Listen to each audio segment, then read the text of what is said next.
Lord is calling back his righteous. Prepare the mind, yeah, of American Indians, standing up to the delicate. A higher gathering Israel.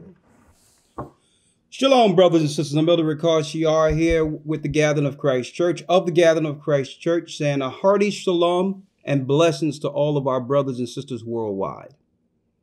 First off, all praises be the Most High God, the God of all exists. Ahaya is his name. And we praise and thank his son for the sacrifice, Yeshua, who died for the sins of Israel and subsequently the world. And also, we thank the Most High for revealing the Holy Spirit, because through that Spirit, the children of Israel is receiving truth. How are you all out there today? Of course, we're not on our main channel. You all know what happened last week.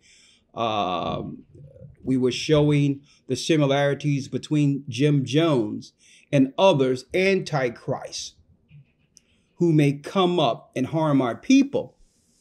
And out of nowhere, boom, we was hit with a strike, and what some type, not a strike actually, they just said we will not be able to view or deal with live streaming for 3 months. Of course, we're fighting that because we have dealt with way more controversial topics than showing Jim Jones. It must be something deep concerning that. Maybe they're going to look to do another Jim Jones type of deal and try to align it with the truth of Israelites soon, probably, I would think. So I want to make sure that we're going to touch on that Jim Jones thing again with pictures, not videos, showing that it was actually a government operation to demonize those who believe in the Bible.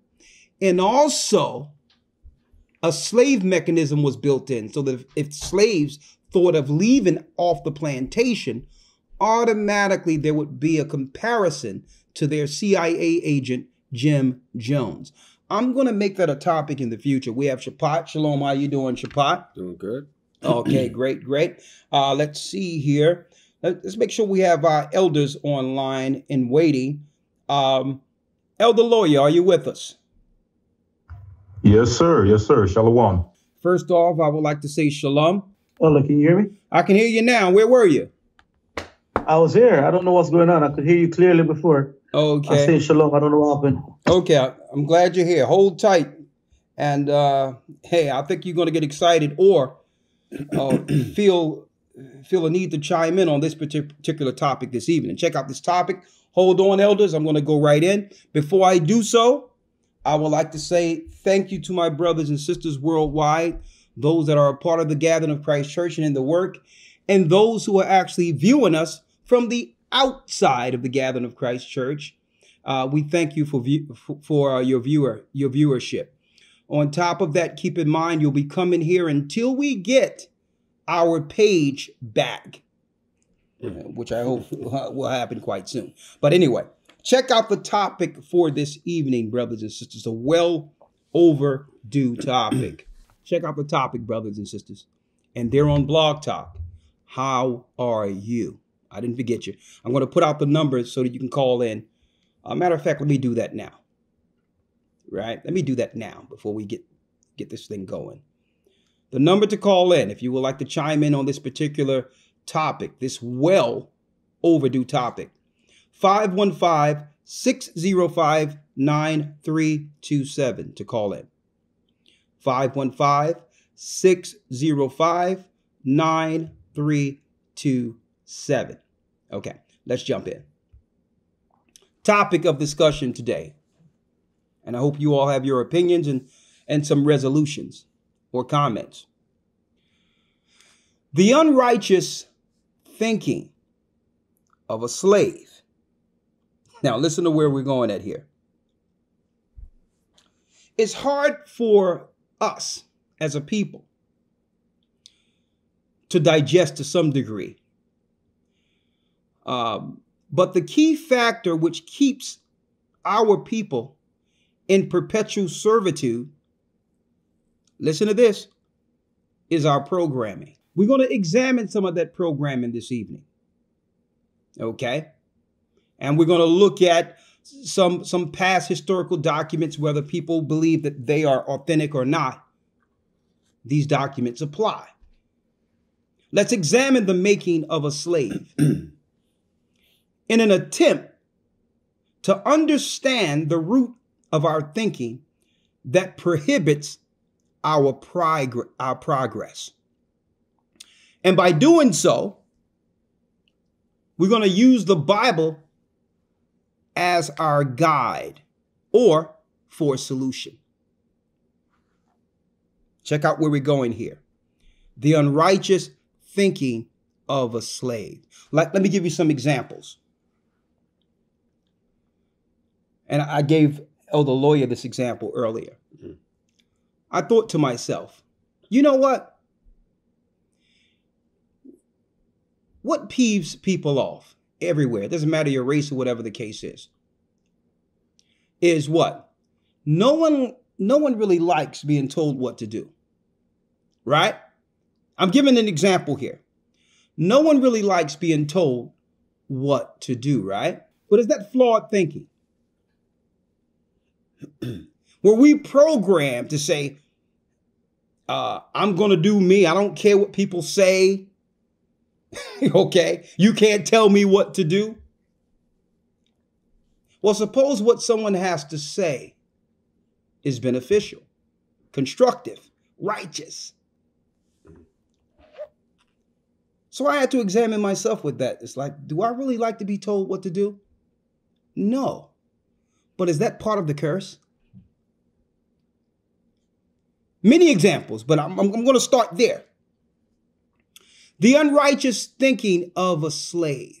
Now, in order for us to examine a slave, right, we must also examine what? A master or a controller. Because actually there's someone benefiting from those who are in a slave mentality. Right?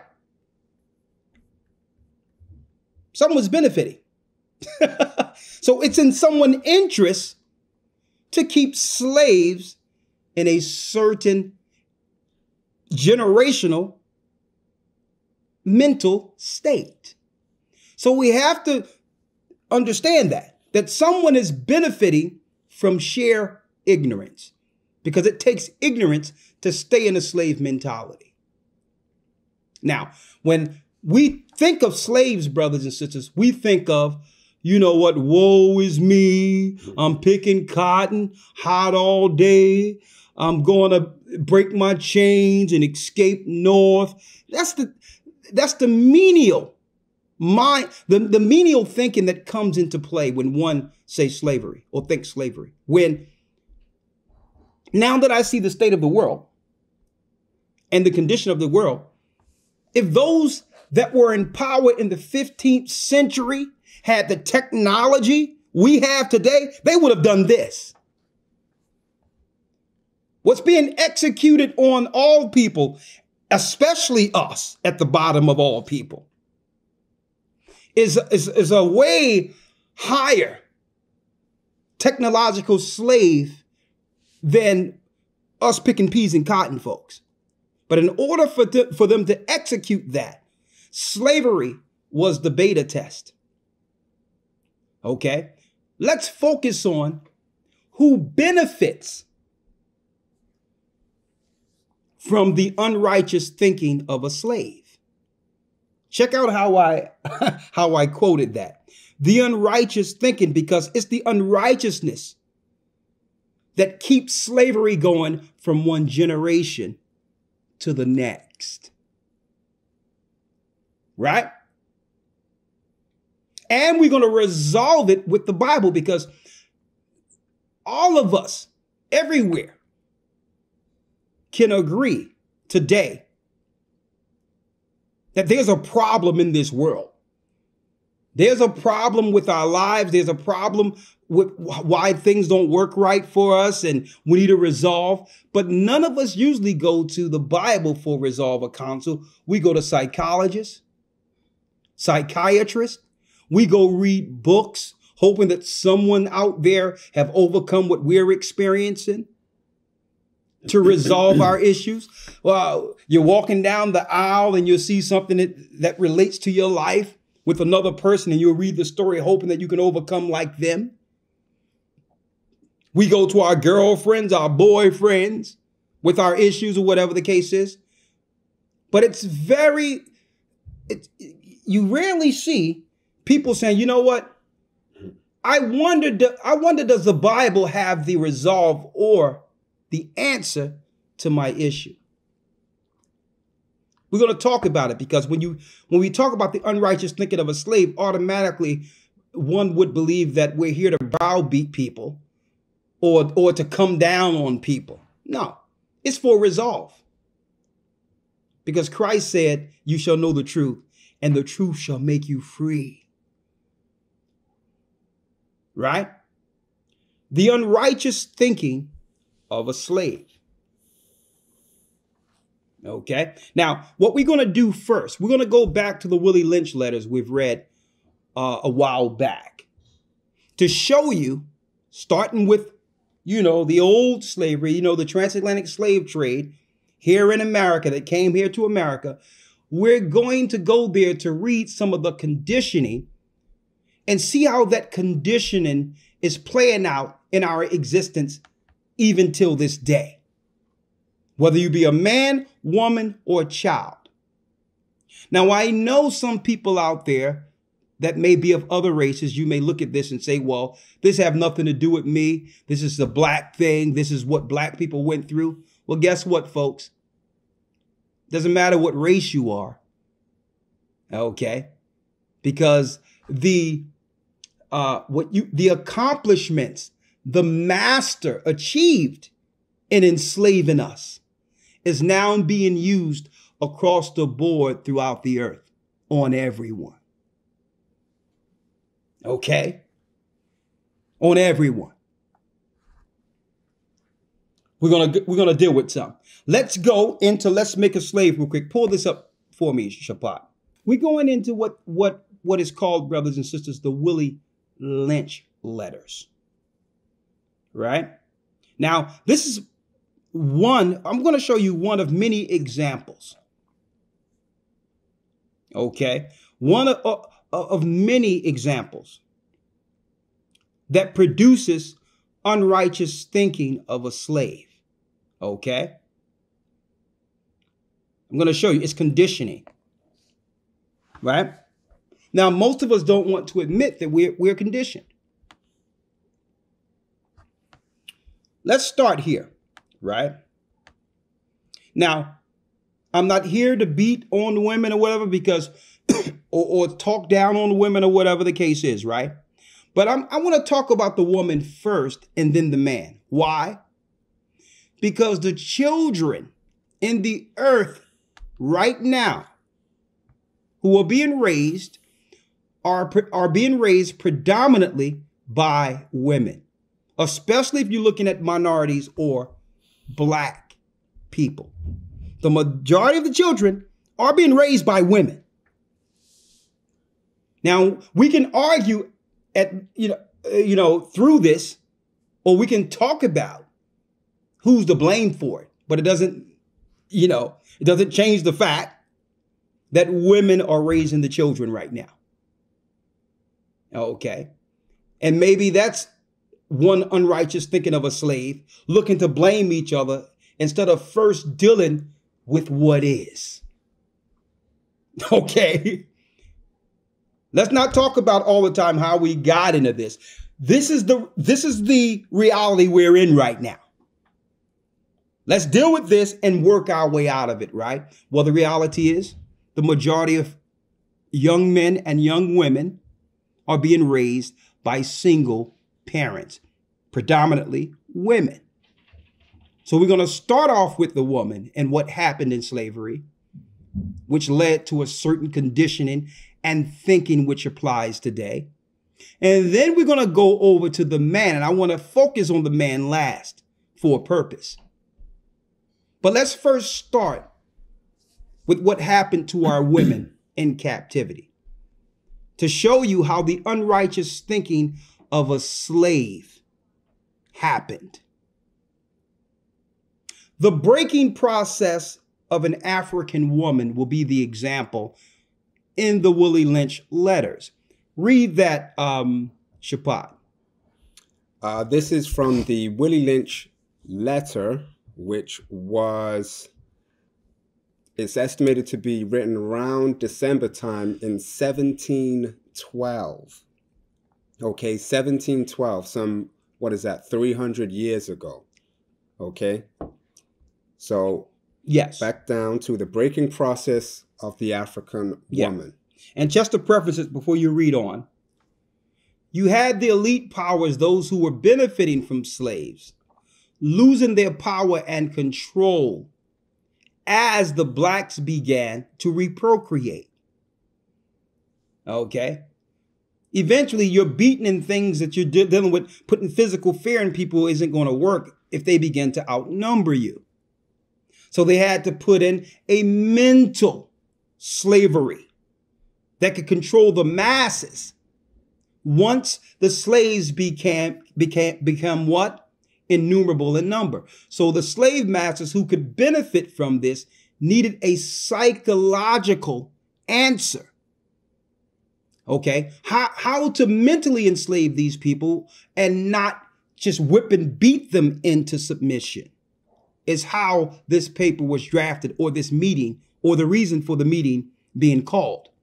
So they called in what you would call a top psychologist to say, well, I've studied them. This is how we can break them generationally and keep them as servants under the foot of masters.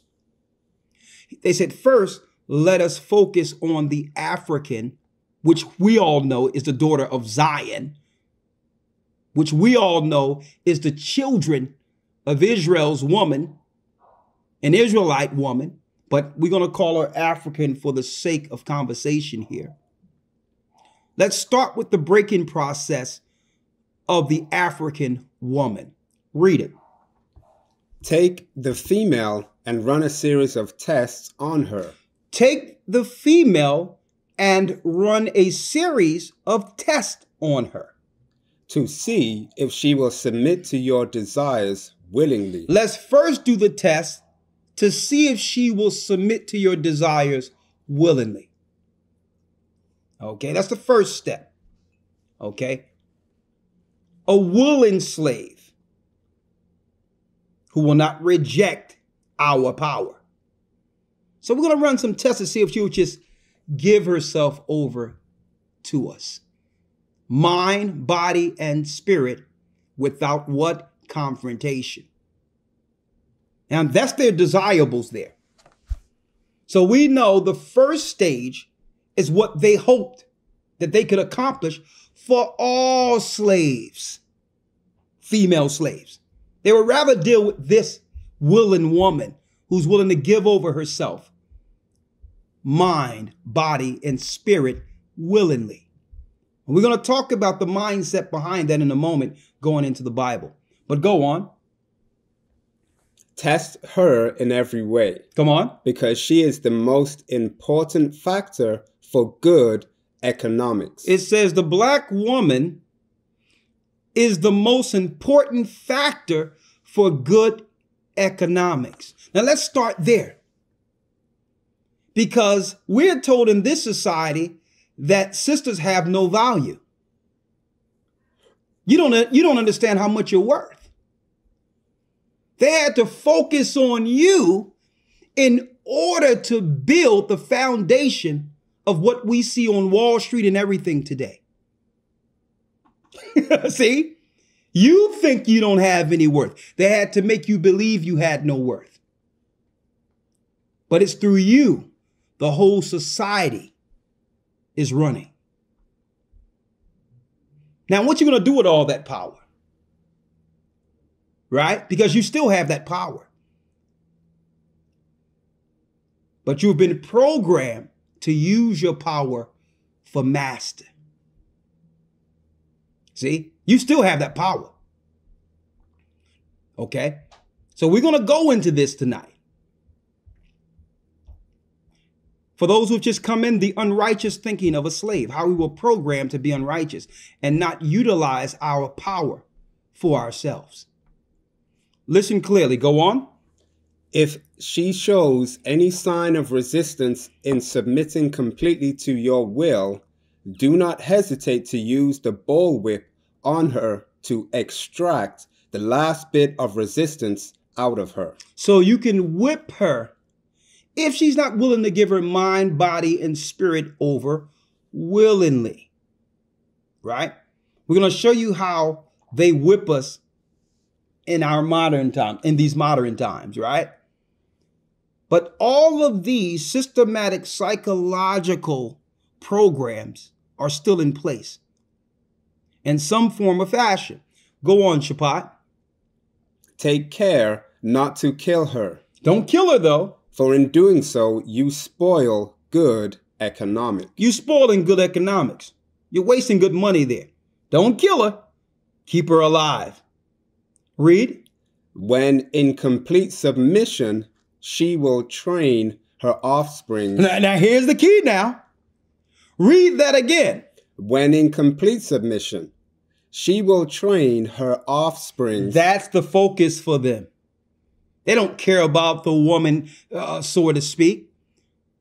The key thing is, if we can break her and train her correctly, she will what? She will train her offspring. She will train her offsprings. To do what?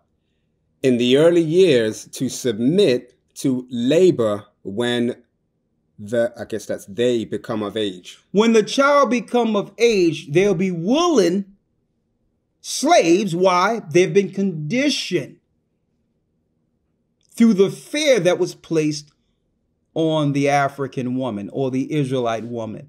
So the future generations need no breaking. They don't need to do this to the next daughter or the next girl that's growing up. Right. Okay? Because in fear of what happened to the sister, the mother, she will now chastise her children when she sees them getting out of line. In fear that the master will do to the daughter and son what was done to her. Now, you know how that applies today. Right? But we're going to keep going here. Come on. Understanding is the best thing. Understanding is the best thing. Go on. Therefore, we shall go deeper into this area of the subject matter concerning what we have produced here in this breaking process of the female, of the female nigger. Well, yeah, that's what it says there. The female, I heard that word one time too many last week by the quote unquote angel. Celestial one. Right. But go on.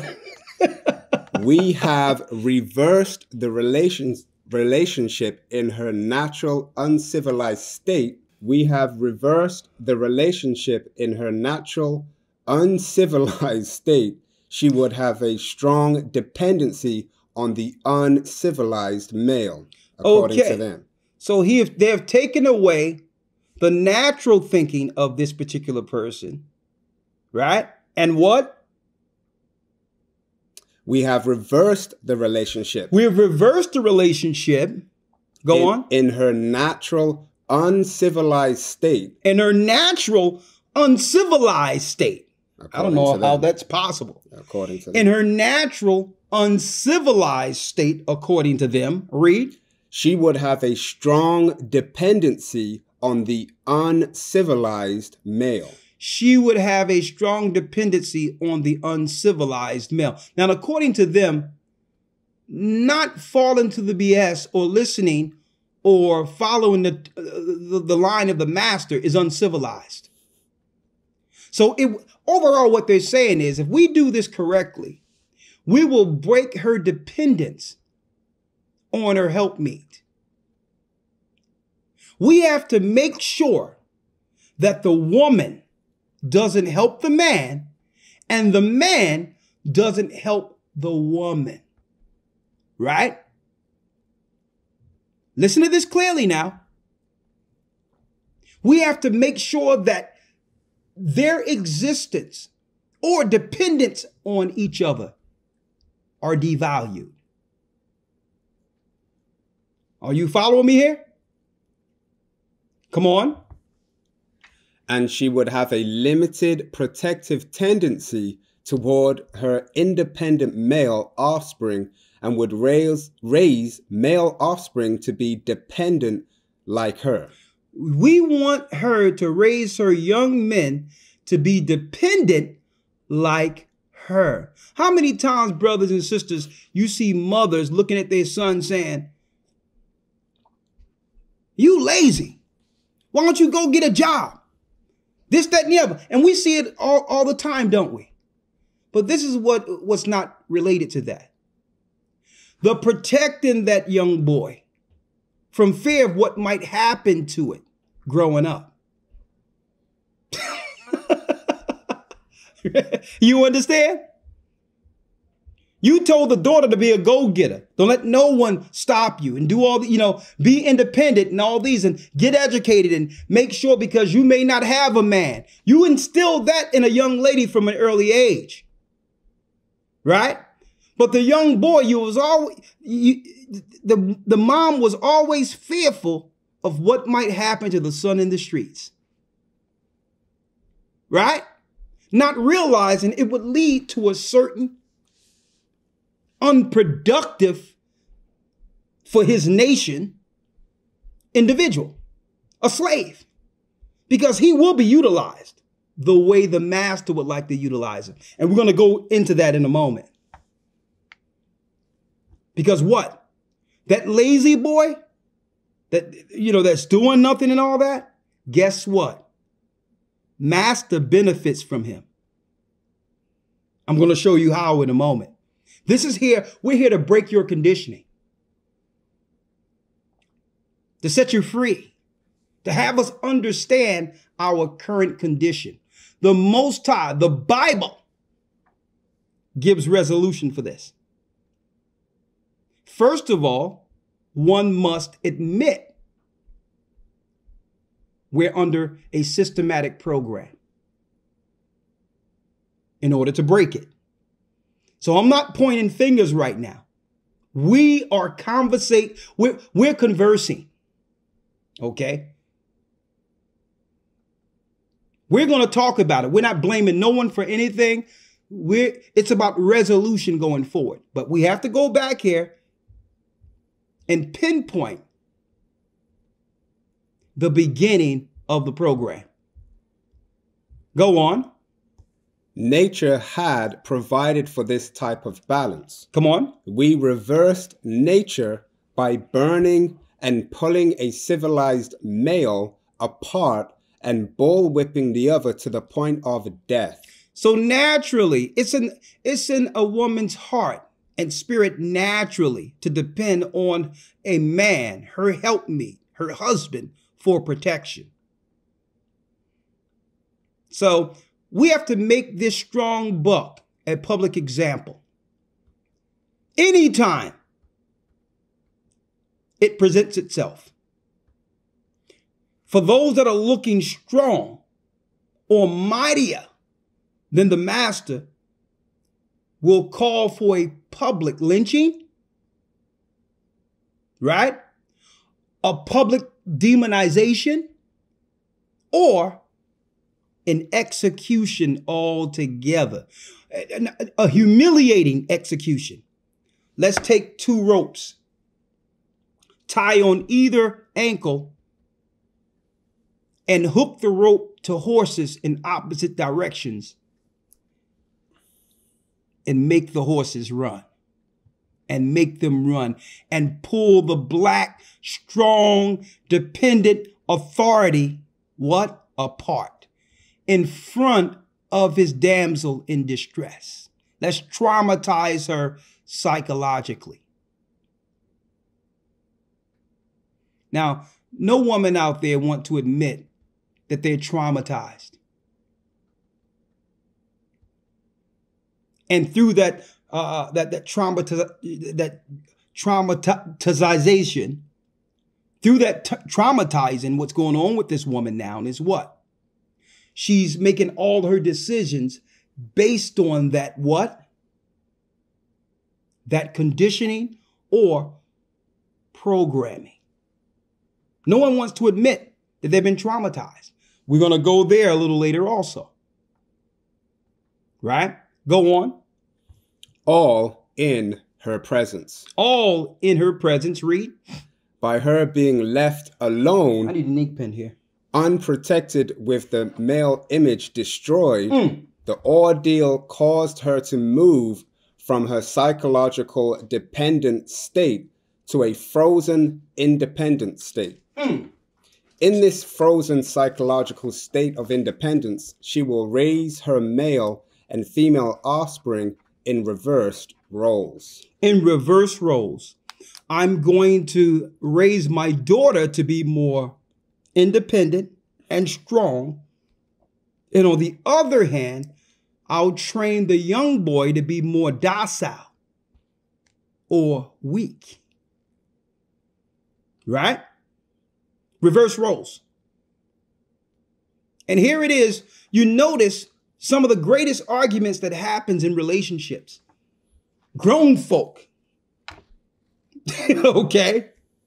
Is based on these two conditionings on either side. You notice that? Sister saying, I gotta work, I gotta do this, I gotta clean, I gotta do all, I'm doing everything, and look at you. You're doing nothing. Look at you. Then the man is saying, well, hold up. You need me to be, I'm a man. Why you treat me a certain type of way? You should be submissive.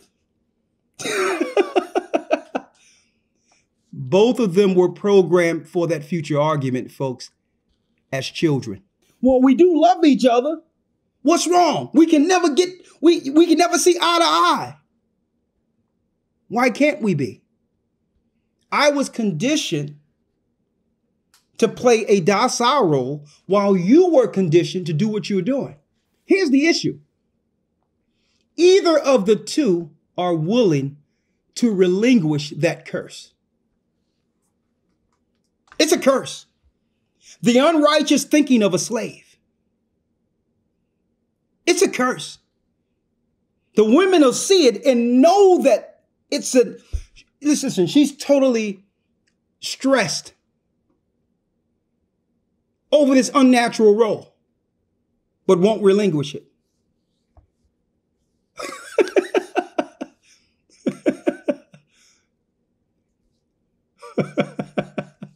The man is frustrated, not being able to execute his role, but yet he'll stay in that docile state. And guess who's watching both of us? That child, that son, and that daughter. Now, it's only a 2-hour program, but we need to hit home on this and drive this home. Psychologically, we haven't progressed since 1712, folks. The unrighteous thinking of a slave. This conditioning was made so that we as a people could continually argue and fight amongst one another, while training our child to become the next servant for master. Before we get to the next part, because I need to pull some things out for men in a moment, right? Brothers and sisters, what did that Willie Lynch or those slave masters understand? The power of the black woman. Folks, listen. The economics of the world weren't built on white women. There's just the example that's put out there through media to make our daughters, the real women that this society is built on, feel insecure. Okay? There wasn't focusing on these other women. They was focusing on, if we can train this black woman right, we'll push out the next generations, the future generations of slaves for our grandchildren, great-great-grandchildren, until the change. She's our economic cash cow, okay? We have to make it where she's only dependent on us. Now, let's give you some examples of how that played out. Because you know it, separate the dark skin from the light skin, right? Or sometimes give even the dark skin house privileges. Okay? So now your man is working he's out there in the sun, in the cold, whatever. He's never able to make it into the house, right? Some of them. And here it is, you have advanced to the degree in which you can make master's bed. You can fluff his pillows, right? Here it is, master gets up and you're able to place the slippers on his feet. And you go back and look at your man been slaving all day. We're like, yeah, where you coming from? Master's house, what you doing? Just sweating out there, and picking those peas and cotton. And she's looking at him in the big house and looking at you, right?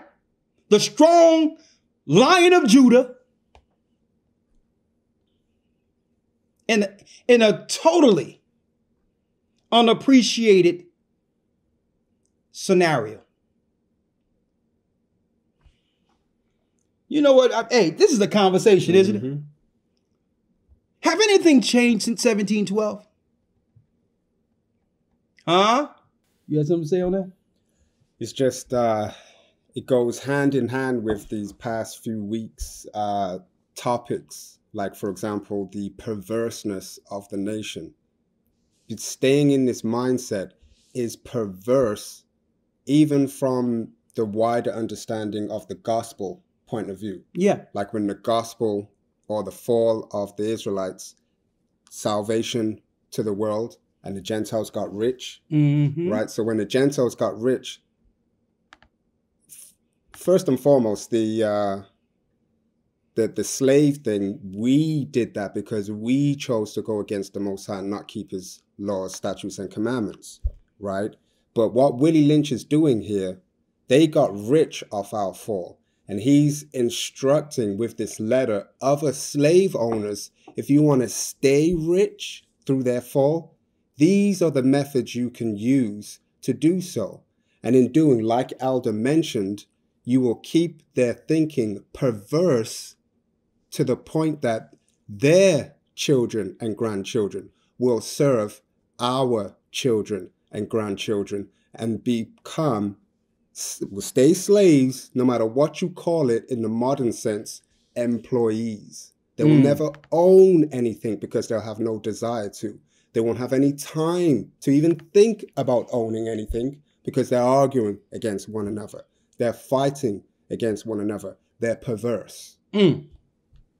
Check that out. Now, I want to read something real quick out of the Apocrypha, right?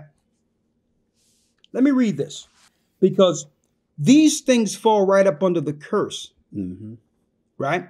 Now, before I go there, let me make some examples, right? In order for Willie Lynch to make what you would call willing female slaves, he had to focus more so on what? Appealing to her outward and also impressing her not according to what she can produce, long term for the master, but more so how she could satisfy physically the master. Right? Now I'm going to give you some examples. You will teach the man how to be what? Docile. And you'll teach the young lady how to be dependent. Or more so willingly under the master or dependent on the master. But independent from her husband. But independent from her husband because she's not independent. Right. She's dependent on someone. Great point. right? So usually the best way a woman could get in with any man is what? Through her outward beauty. So young girls are trained from a young age to do what? To appeal outwardly. Okay. So Elder, yes. I just want to make a point right there Yeah, come on. of what you read before. It says frozen psychological state of independence. Mm. Yes. Right? Like a deer in headlights. It don't even exist. It's an illusion. Right. Yes. She's not independent. She's dependent, but not dependent on her helpmeet. She's dependent on the system that they provide.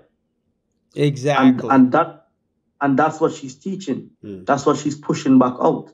Exactly. Mm. Exactly. Great point.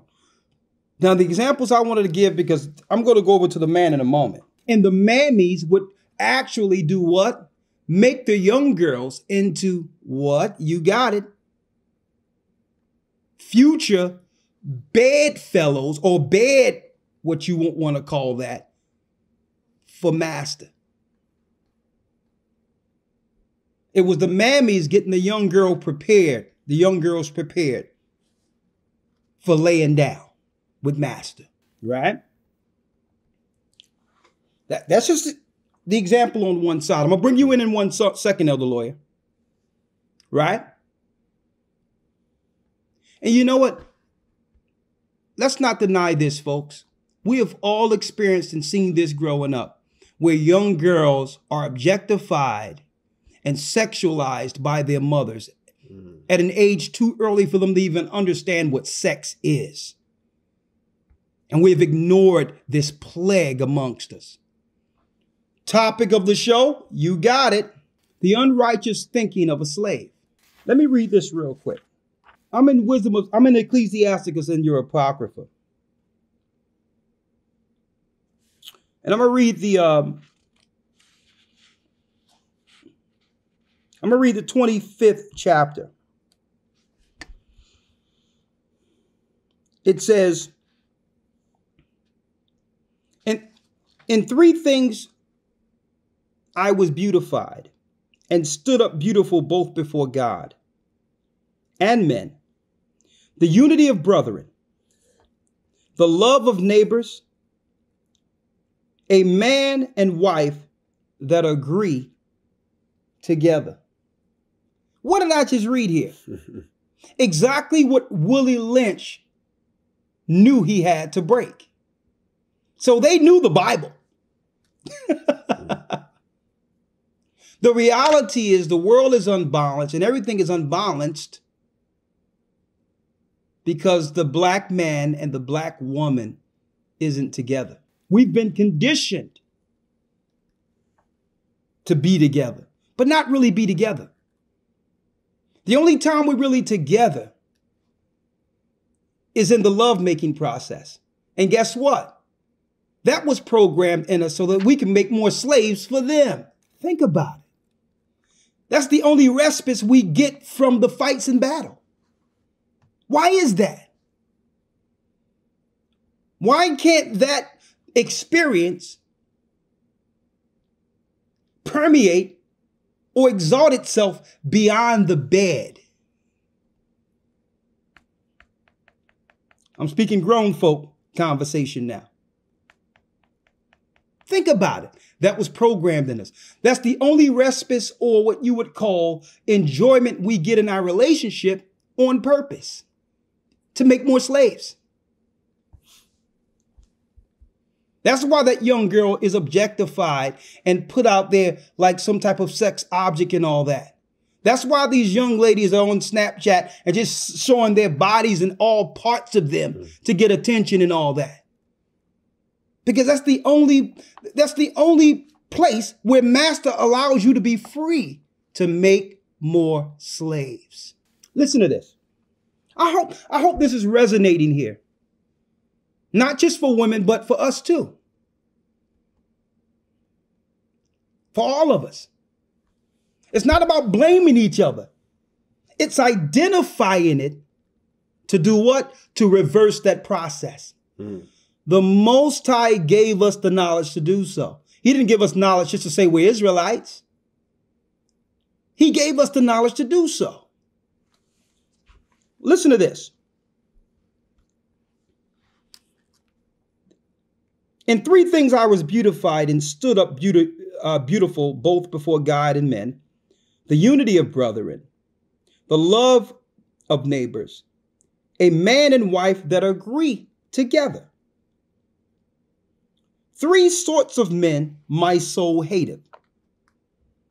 I am greatly offended in their life. A poor man that is proud. So Willie Lynch had to make what? A poor man that's proud.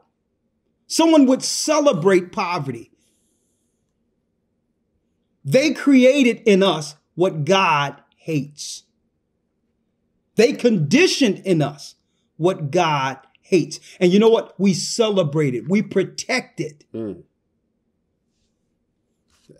I don't mean to interrupt. On that note, please, on what Elder's reading right here, the hood is not our culture.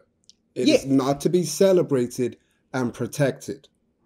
It's not our culture. It was made. It was a product of our conditioning. We shouldn't celebrate being indignant, unrighteous, unlawful. That's a product, brothers and sisters, of conditioning. And we're celebrating it. Listen to this. The unity of brethren, the love of neighbors. It says, 3 sorts of men my soul hateth, and I am greatly offended at their life. A poor man that is proud. What do we have to be proud about? But we celebrate. And that's what's so evil about the hip hop culture. It's the most fakest, fabricated culture that celebrates what? Sin and indignity, as well as, above all, slaves. It exudes the spirit of a slave. None of them own those cars they're driving that they've rented for 10 minutes for that video. None of them own the house they're in. None of them own the swimming pools they're in. None of them are with the girls they are around. But it's dangled out there to our young brothers and sisters as a caveat or what you would call a desire to have. We believe that that lifestyle is the lifestyle that makes us as a people. Poor people, proud. Right? Listen to this. A rich man that is a liar, the Most High hates. And an old adulterer that doteth. An old adulterer, a person that's an adulterer who won't commit, okay? I see some of these guys out here, 40 and 50 single. What's wrong with that? I said I was going to hit the men later, right? Right. How can you be single at 50?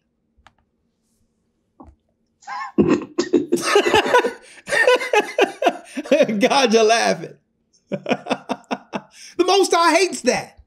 Because what legacy are you leaving for the young man, the young children you're making? I said I was going to save the men for later, but it was there. It's not just that, elder man. It's like it's the boast. You see these guys that, you know, I got this girl. I was with that girl. You know, it's a boastful. It's an adultery that's boasting. Yes. You get me? Like, what the hell? What are you talking about? Yeah. And that's part of our culture. That's part of the curse. That's part of you know, the slave behavior, the slave culture. You with me? We grew up in Jamaica thinking it was good to have many women. Yes. You understand? Yes. Not knowing that this is something that the Most High hates. Yes. We grew up like, You know. So I mean, Elder man, you know, I'm over on this other side listening to this, and so many points coming up. This is a deep lesson, a deep reasoning with our people, because I'll tell you what, I'll save my comments for after. Let me put this mic back on mute. Yes. Make sure you write down your points, because I need them, Gotcha. Sure. But I want y'all to hear this real quick, brothers and sisters, and check this out. What Willie Lynch or the masters programmed in us was to make us hateful to God. So they had a blueprint. It was this. It was the Bible. And they said, you know what? We have to create what God hates in them and make it a generational curse. Listen to this.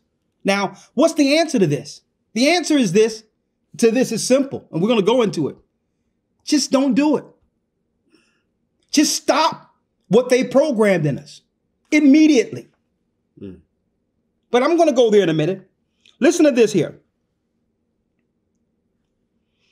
If thou hast gathered nothing in thy youth, how canst thou find anything in thine age? If you didn't get any substance growing up, how can you expect to be a what? A constructive, productive adult is what God is asking here. Let me read it again. If thou hast gathered nothing in thy youth, how canst thou find anything in thine age? You got grown folk, 40, 50 years old, still trying to figure out what is God's plan for them. Listen here. It's a curse that the Most High is breaking, folks. That's what we're here for. That's what we're here to have this discussion for. It's not to blame anyone. We can reverse this overnight if applied. If the Bible's guide is followed, we can break this overnight. And I don't want to hear anyone out there complaining about anything going forward. None of us should complain if we're not as a people applying the principles of the Bible. You have nothing to complain about. Zero, because the answer's in the book. If you want to change, you can change. Listen to this here.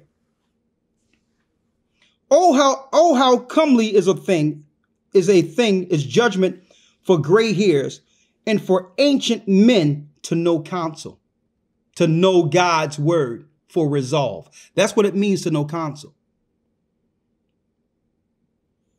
To know God's answer to our questions. Listen to this. Much experience is the crown of an old men, and the fear of God is their glory. Now, you know, the fear of God is what? Keeping the commandments. Is the beginning of wisdom. If you fear God, you keep his commandments, right? The Bible, 7. There be 9 things which I have judged in mine heart to be happy, and the 10th I will utter with my tongue. A man that have joy of his children. Who can enjoy his children? Well, men are not even around for children. They just make them. Right? And then on top of that, what's the first thing come to mind when a woman do have a child? Child support. Right? And he that liveth to see the fall of his enemy. The Most High says, there be 9 things which I've judged in mine heart to be happy. This is what makes a man happy. Okay? And the 10th I will utter with my tongue. A man that have joy of his children, and he that liveth to see the fall of his enemy. See? Well is him that dwelleth with a wife of understanding. Listen to this. Listen to this. Well is him that dwelleth with a wife of understanding. They broke the understanding out of our women, to the point where all of the understanding would be used to benefit the master, or to carry us long enough not to be harmed by master. Listen to this. Woe is him that dwelleth with a wife of understanding, and have not slipped with his tongue, and that have not served a man more unworthy than himself. Have we not served a man more unworthy than ourselves?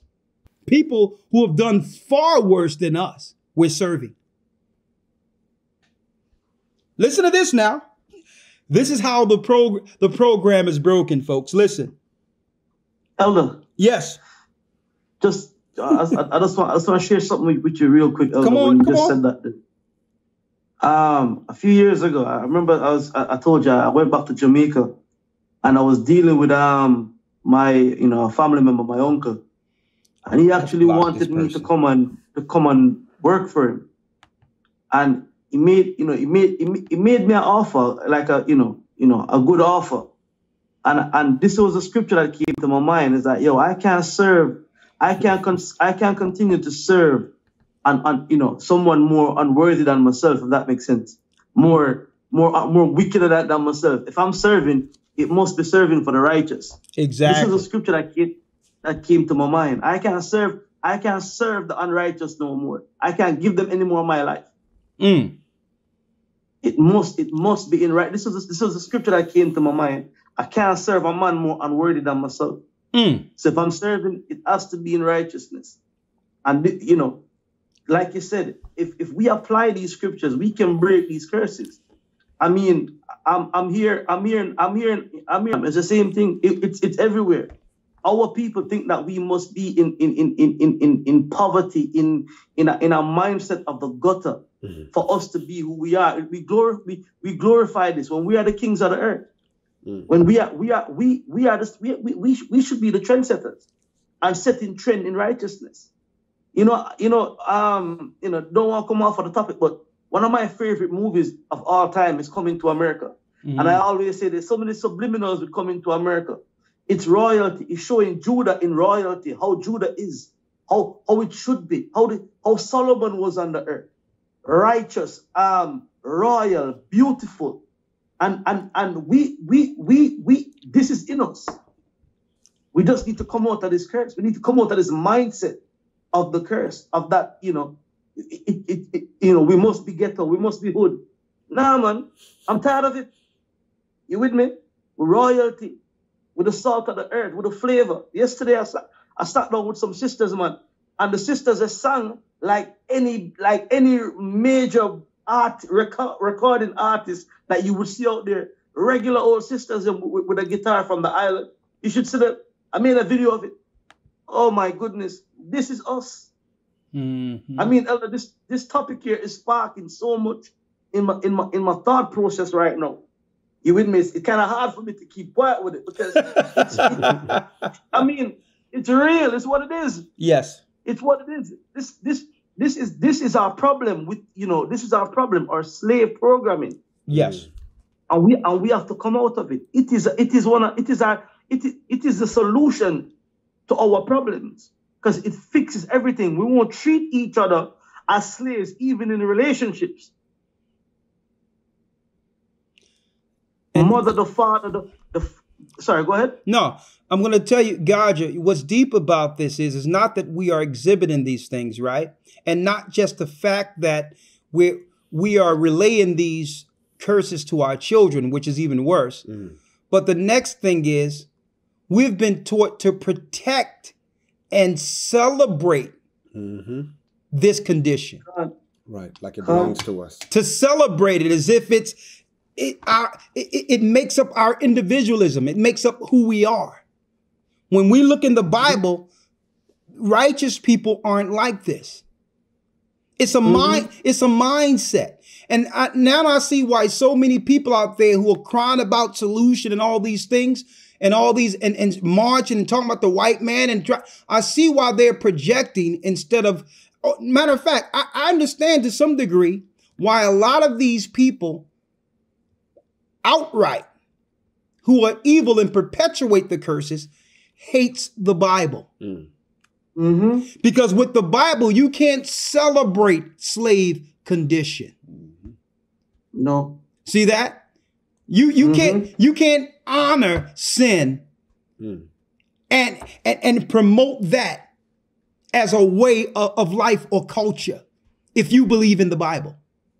You can't excuse, you wouldn't be excusing sin.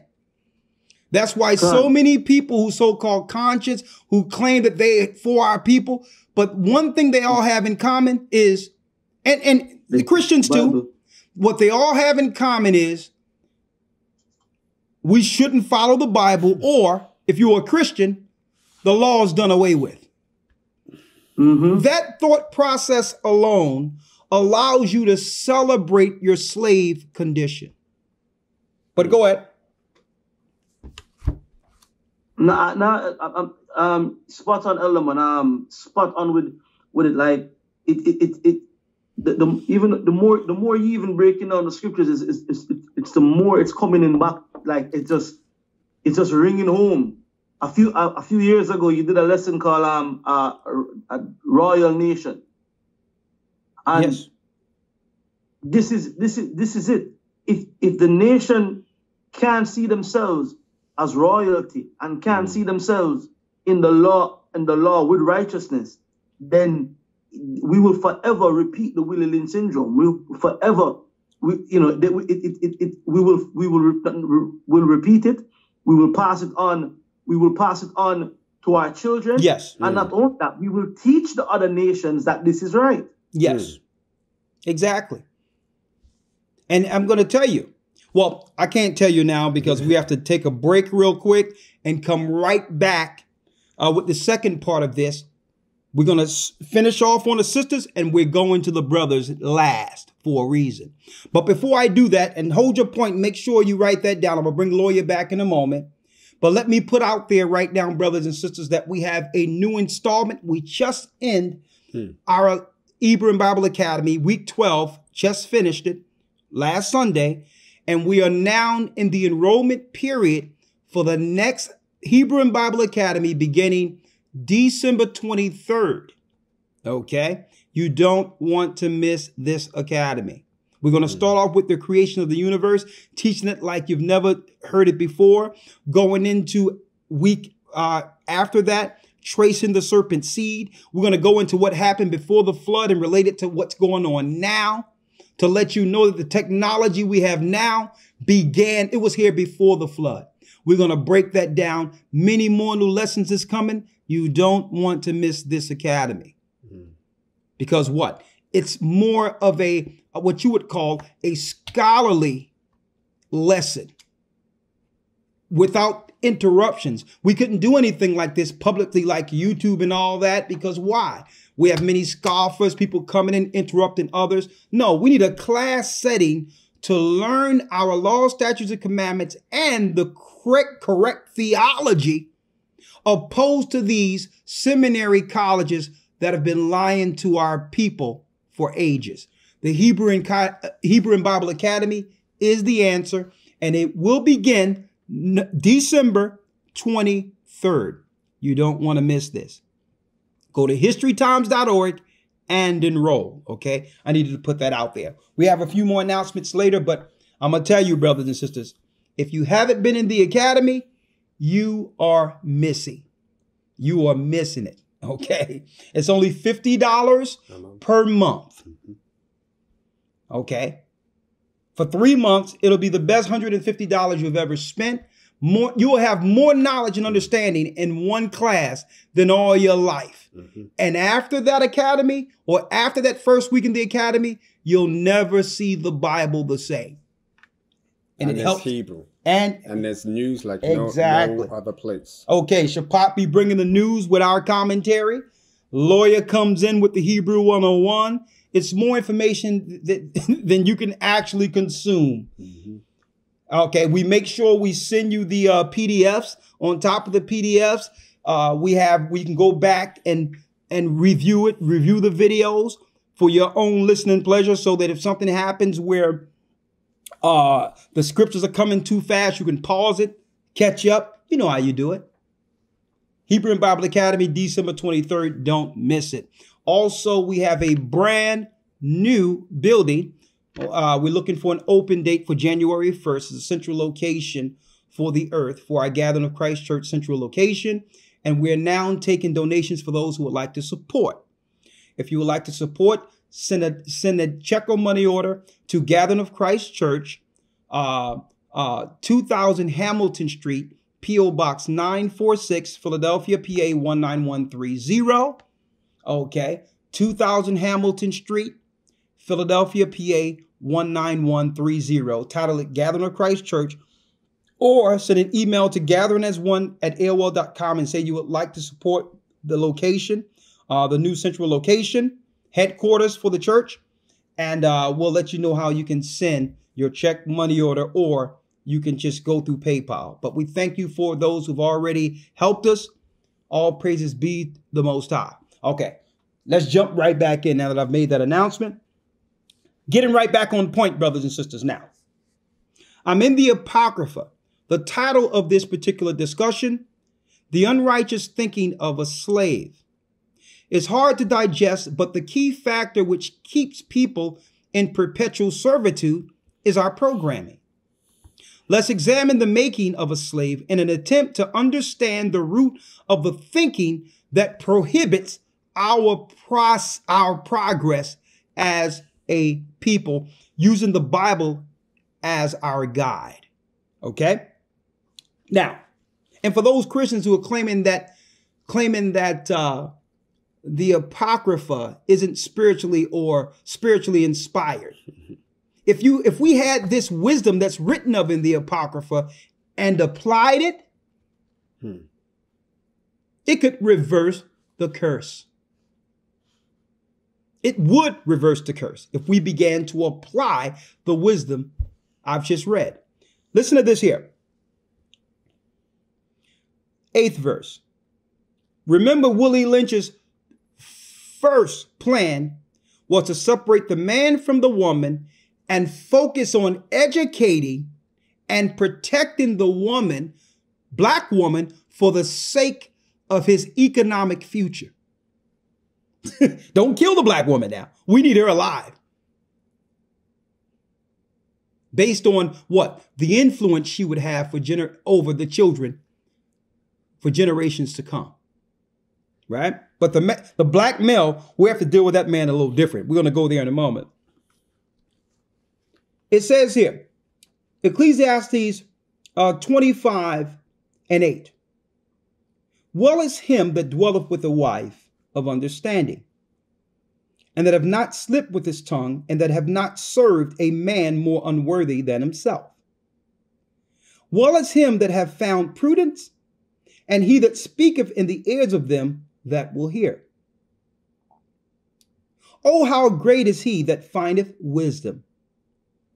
Yet is there none above him that feareth the Most High.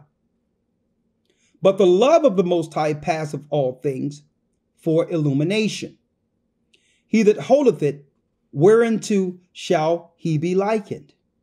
Right? The fear of the Lord is the beginning of his love, and faith is the beginning of cleaving unto him. Now, if you fear the Most High, we do what? We keep his commandments. 1 John 5:3, and his commandments aren't grievous. They're not hard to do at all. You hear these Christians claiming, well, can we follow the law? No, here's a better question. Have you tried? Have you tried?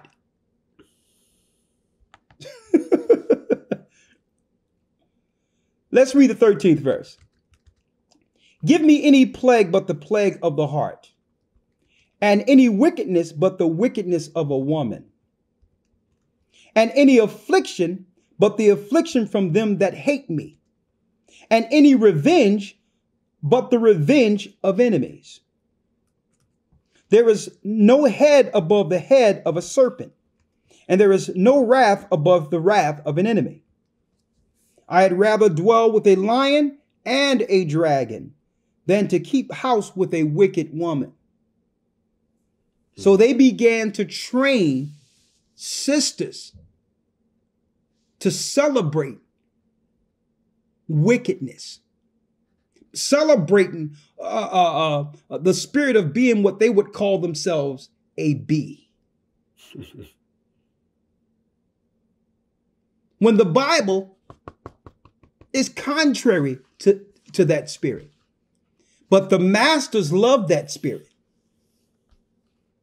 because it's seldom at all that they experience that from sisters.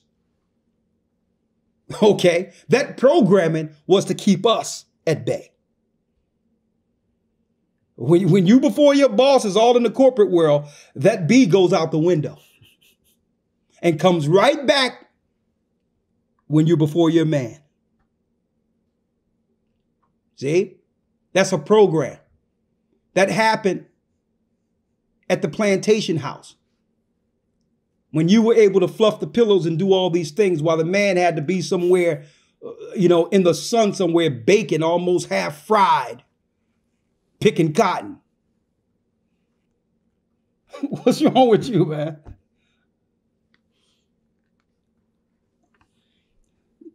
Come on, Shabbat, stick with me, man.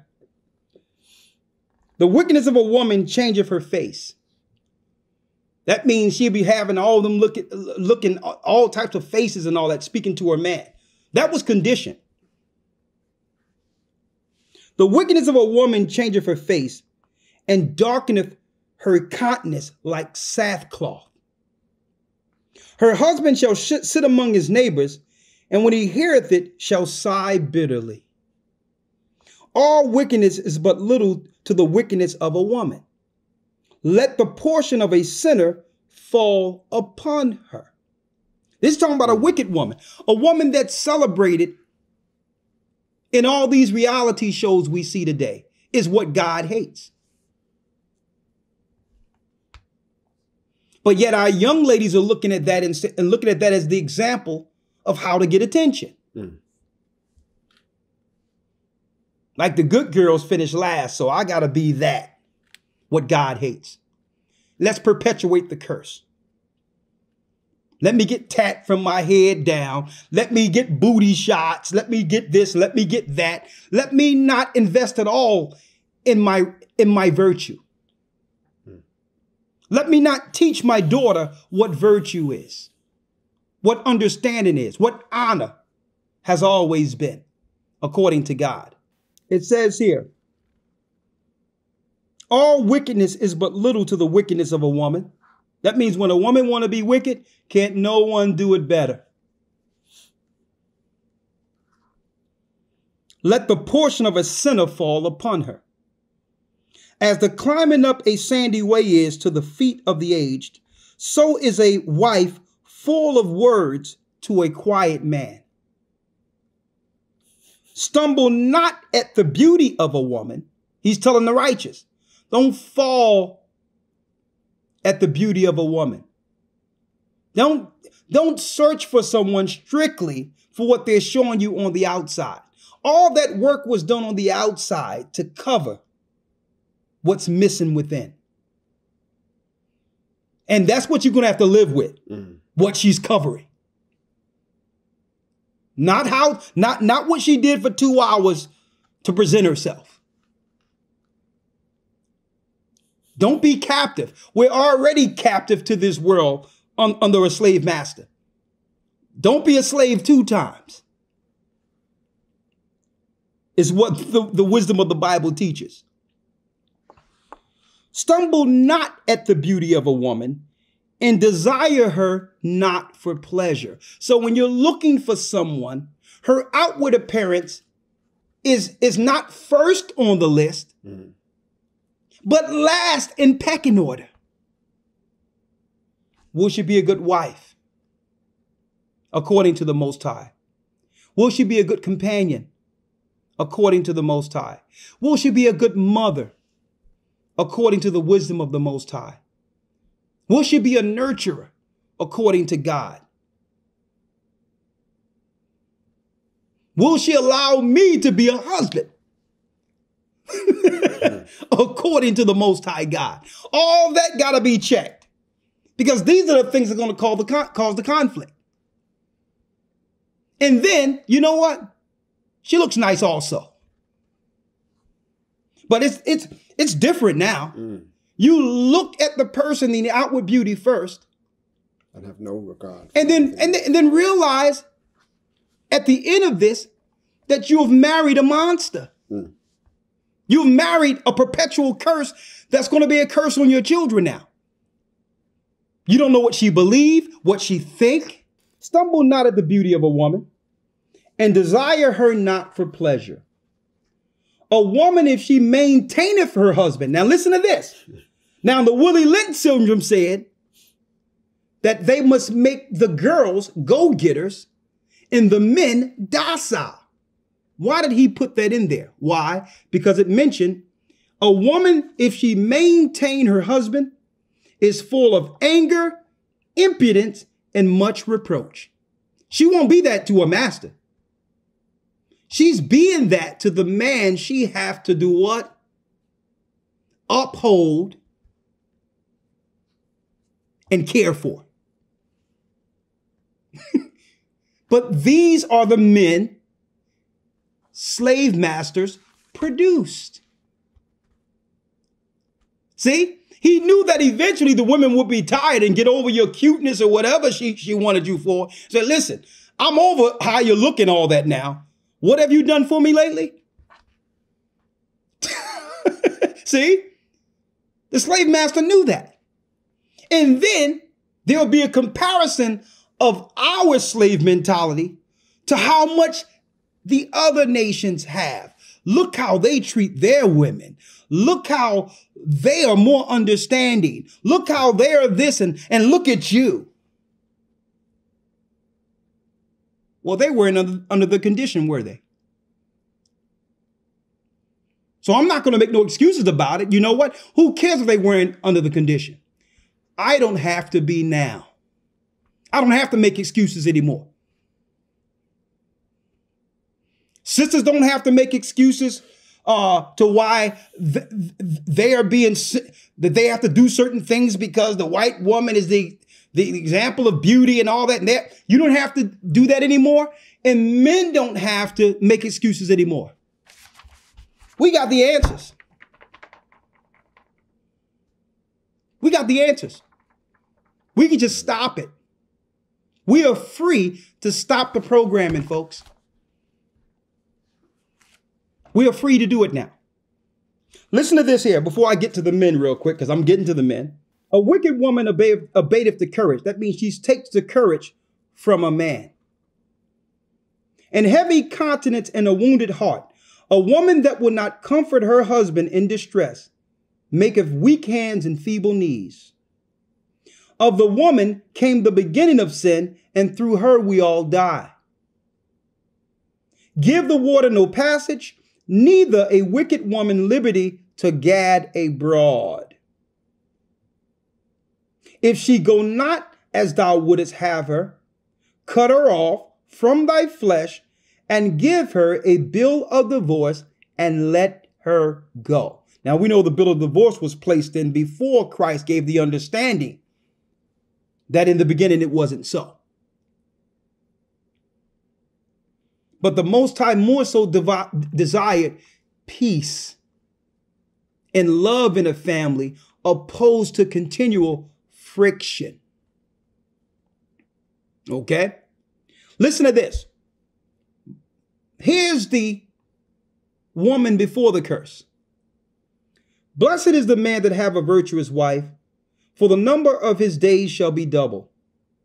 A virtuous woman rejoiceth her husband, and he shall fulfill the years of his life in peace. A good wife is a good portion, which shall be given in the portion of them that fear the Lord. So usually a good woman is sent to a good man. If a man choose a woman strictly for the outward appearance or sex or the way she looked in her dress or whatever, that's showing his spiritual acumen. That's showing his lack of spiritual intelligence. So you can expect him to relate to her on that level, because the portion of a wicked woman is given to a wicked man.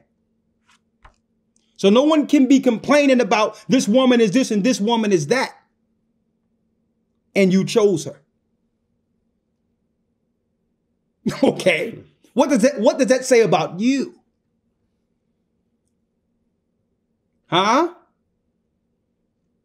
Now we're going to get to the man, the man in a second. Right? Matter of fact, let's get to the man right now. Okay, because Willie Lynch had to first get to that woman and say, you know what? We have to set up a system in which she can depend on us more so than him. She'll always look at him as a no good non-provider and perpetuate the curse. Because if she backs him and he stands and understands who he is, and they begin to reprocreate and make those big, strong children, eventually they'll join together and overthrow us. They'll have the strength of their woman, also being led by the strength of their men. And instead of these women bringing forth servants, they'll be bringing forth an army against us. Now, do we want to condition, or what more so, feed the woman who's going to bring forth the army against us?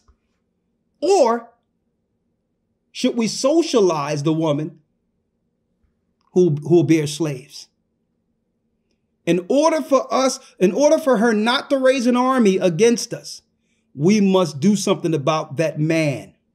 She must view this man as less than us throughout her existence, from cradle to the grave. Because in that man lies the kingdom of heaven. The future prophecies are that man. She will bring forth an army against us if we don't condition her correctly. Give her anything she wants. Okay? Coddle her, protect her, let her be in the house. But she's not in the house alone, of course. If we're going to allow anyone in the house with Mammy.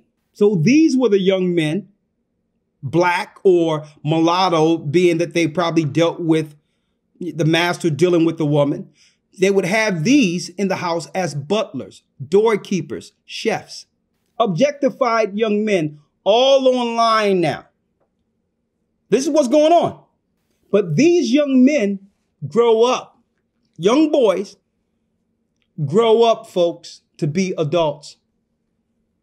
Perfect slaves for our society. How do we break the conditioning? Now let's talk about the breaking of men. Go there on Willie Lynch for me real quick. Real quick. Where are we going? We show the young lady, young girl. Sisters putting weaves on a young girl and all that and objectifying them. Right here where it says the man. Shows here. That was the woman. Yes. Finish reading what they will do with the male after tearing them apart. Read. Mm-hmm.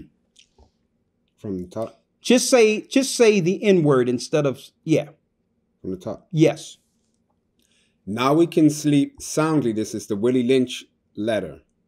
Now we can sleep soundly, for out of frozen fear his woman stands guard for us. He cannot get past her early slave molding process. He is a good tool, now ready to be tied to the horse at a tender age. By the time a boy reaches the age of 16, he is soundly broken in and ready for a long life of sound and efficient work and the reproduction of a unit of good labor force. Come on. Continually through the breaking of uncivilized, savage N-word by throwing the female savage into a frozen psychological state of independence by killing off the protective male image. By killing off the what? Protective male image. By killing off the protective male image, read. And by creating a submissive, dependent mind of the N-word male slave. We have created an orbiting cycle that turns on its own axis forever. For what? Forever. Forever. Unless what? A phenomenon occurs. Unless a phenomenon occurs. The Most High. The Most High. That if we put this in place, speaking of the slave masters, eventually this will work all by itself.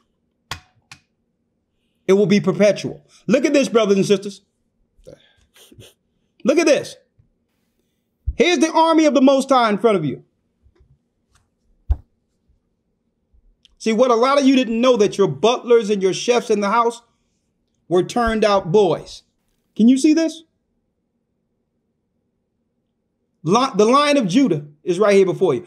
Elder Lawya, we got two young men who were raised probably by their mother without a father, hugging up on each other. Look at our men. Look at them. Let me tell you, everyone like to talk about slavery. We should more so be focusing on the product of slavery, folks. This was their plan. This was their plan. And it's systematic. The same way today, they instill fear in our women now. Why? And fear of what may happen to their young boys in the streets. But who have set that mechanism so within our communities? The same masters. So the woman is more so protective of the young boy and coddle him like she should be coddling a girl. See? So she's not teaching independence and strength and thinking outside the box to young men. A man being more so courageous, a young man being daring. No, that's the young girl being taught that now. Okay? And then the man grow up in fear because what? The fear of his mother was instilled in him. It becomes something less than a man. It's a product that's made less than a man. And a grown woman sees it and can't respect him and won't respect him. The slave mentality. The Bible says the Most High's, it tell you about it, the Most High's flock of his pasture are men. So let's go into the man real quick. Elder Lawya, you with me, Elder Lawya? Yes, sir. I'm with you. I pulled you in for this specific point. I know Elder Rawchaa went. Let's talk about the men real quick. The servitude of men. What you got? Absolutely. Absolutely. Just give me one moment here.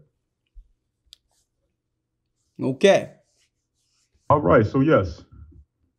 And hearing everything, both on the male side as well as the female side. And going back to slavery, of course, we're dealing with the Willie Lynch letters, going back to the time of the transatlantic slave trade, so on and so forth. Now, some people may be asking, well, how does this relate to us today? So I'm going to fast forward into our modern time, because we would be lying to ourselves if we were to say or to believe that everything that we've just read, along with the curses in the Bible, we'd be lying to ourselves if we said that these things do not have an effect on how we think and our logic in modern times. Okay. So the question was asked earlier, did anything change since the time that these letters were written, or at least the time that we were in slavery? And to answer that question, I'm going to read a scripture here in the book of Daniel, chapter 12, verse 4, where it says, "But thou, Daniel, O shut up the words and seal the book, even until the time of the end. Many shall run to and fro, and knowledge shall be increased." So yes, we know that at least one thing has changed since the time we were in slavery, and that's knowledge. That's information. But Now, the beautiful thing about it is that because knowledge has increased, we have learned that we are not just Negroes, we're not just big bucks or bedwenches, so on and so forth. We're the children of Israel who served and were placed in captivity based on the fact that we broke the Most High's commandments. But there's go ahead. No, go ahead. But there's also a flip side to this knowledge, because also with the knowledge of God increasing, also just frivolous knowledge has increased. Right now, we're at a time in which knowledge is at everyone's fingertips. But yet, even though the knowledge is at everyone's fingertips, you can go online right now and research pretty much everything. How to open a business, how to fix your marriage, how to fix a leak in your roof, so on and so forth. All of this knowledge is available, but nonetheless, the people, the way we think, our critical thinking and our logic has yet to change. We're still in the same state we were in when the quote unquote Willie Lynch system, or when the curses of the Bible were placed upon us. And a part of that is the fact that even though the knowledge is there, the information is there, the discipline and the wisdom that it takes us to apply the knowledge is not there. right. Because at one point, in order to receive knowledge, you had to go to someone of age, someone of wisdom to receive understanding. And with that, it took a level of discipline. It took a level of humility in order to receive that information and to learn how to apply it in your life. And that's an aspect that we have lost because, hey, we can simply go to Google and look up anything without having to deal with the discipline that it takes to apply the knowledge, to apply wisdom, to actually change our condition, to change the way we think, to change our lives. Now, there's a few scriptures which actually address some of the things that we've been addressing before we move forward. It says here in the book of Isaiah chapter 1, verse 3, the ox knoweth his owner, and the donkey his master's crib, but Israel doeth not know, my people doeth not consider. So the ox and the donkey are two creatures which are not known for their intelligence, but yet they're intelligent enough to know and to consider who their master is, who their maker is, who their Lord is. But we do not even consider. Now, check this out. The word for consider in the Hebrew is H995. And that word breaks down to separate mentally, to be able to separate or divide mentally, to understand or to have intelligence. So the Bible is telling us that these creatures, even though they're not known for their wisdom, they're not known for their intelligence, they're intelligent enough to know their Lord or their master, their owner. We do not have the intelligence to seek our master, to seek our Lord, to seek our maker, to undo the curses, to undo all the hurt and the pain that's been put upon us through slavery, through captivity. Moving on to the book of Jeremiah 4:22, it says, for my people is foolish, they have not known me. So first and foremost, this is letting us know that the Most High is measuring foolishness or wisdom, not just based on book smarts of which you think you know, so on and so forth. He's measuring our wisdom, our knowledge and understanding based on how much we actually know him and seek him. So it says, my people is foolish, they have not known me. They are sottish children, and they have none understanding. They are wise to do evil, so we have wisdom and knowledge on how to do evil, how to do wrong, but to do good, they have no knowledge. So, of course, we have many intelligent people amongst us. That's not to say that we are a stupid people. We have a lot of smart people, a lot of intelligent people amongst our nation throughout all 12 tribes. But the issue is that a lot of that information, especially going back to what we were dealing with the Willie Lynch letters, a lot of the information that we've obtained is information that helps sustain and uphold the master's system, the master's house. One last thing I wanted to read before handing it back over, not to be too long-winded. It says here in the second Esdras chapter, I'm going to jump around in second Esdras 7, and this is from the annotated Apocrypha. Yeah. And this actually goes into the fact that the Most High, one of the reasons why the Most High is actually angry with us, and one of the reasons that we as humans or mankind actually go through judgment and torment is because the Most High gave us a mind and intelligence, but we refuse to use that mind and that intelligence that the Most High gave us. Mm. It says here in 2nd Esdras 7 and 48, I'm going to jump around. It says, for an evil heart has grown up within us, which has alienated us from God and has brought us into corruption and the ways of death, and has shown us the paths of perdition and removed us far from life. And that not merely for a few, but for almost all who have been created. Jumping down to verses 64 through 62, or 62 to 64. I replied and said, O earth, what have you brought forth? For the mind is made out of the dust, like other created things.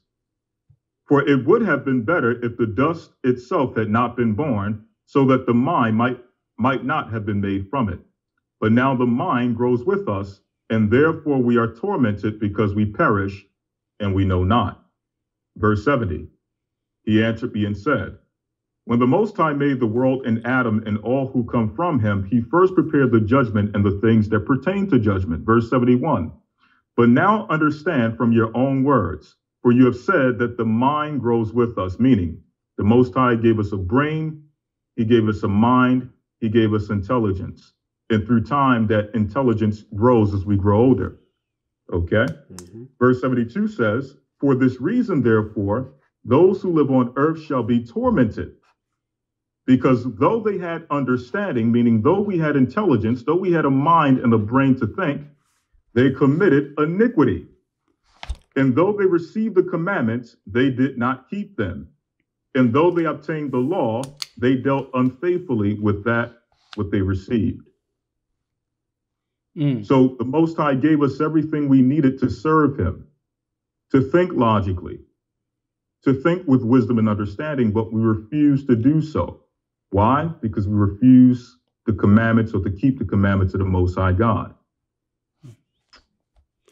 Hey, I want to jump in real quick, right? Because Lawya, great points. Thank you. And I need you to stick with me because I just want to hit this before you come back, right? I like to use examples so that brothers and sisters can understand this slave mentality we must break, right? And what I'm going to use real quick, I'm going to use Bill Cosby as an example, right?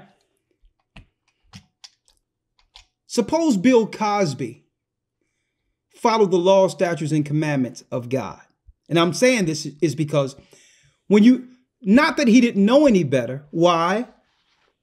Because the Huxtables was the example of honor according to a law. Okay? A husband devoted to a wife, raising constructive, productive, loving children. But yet, that was his what? Make-believe life. That was his make-believe life.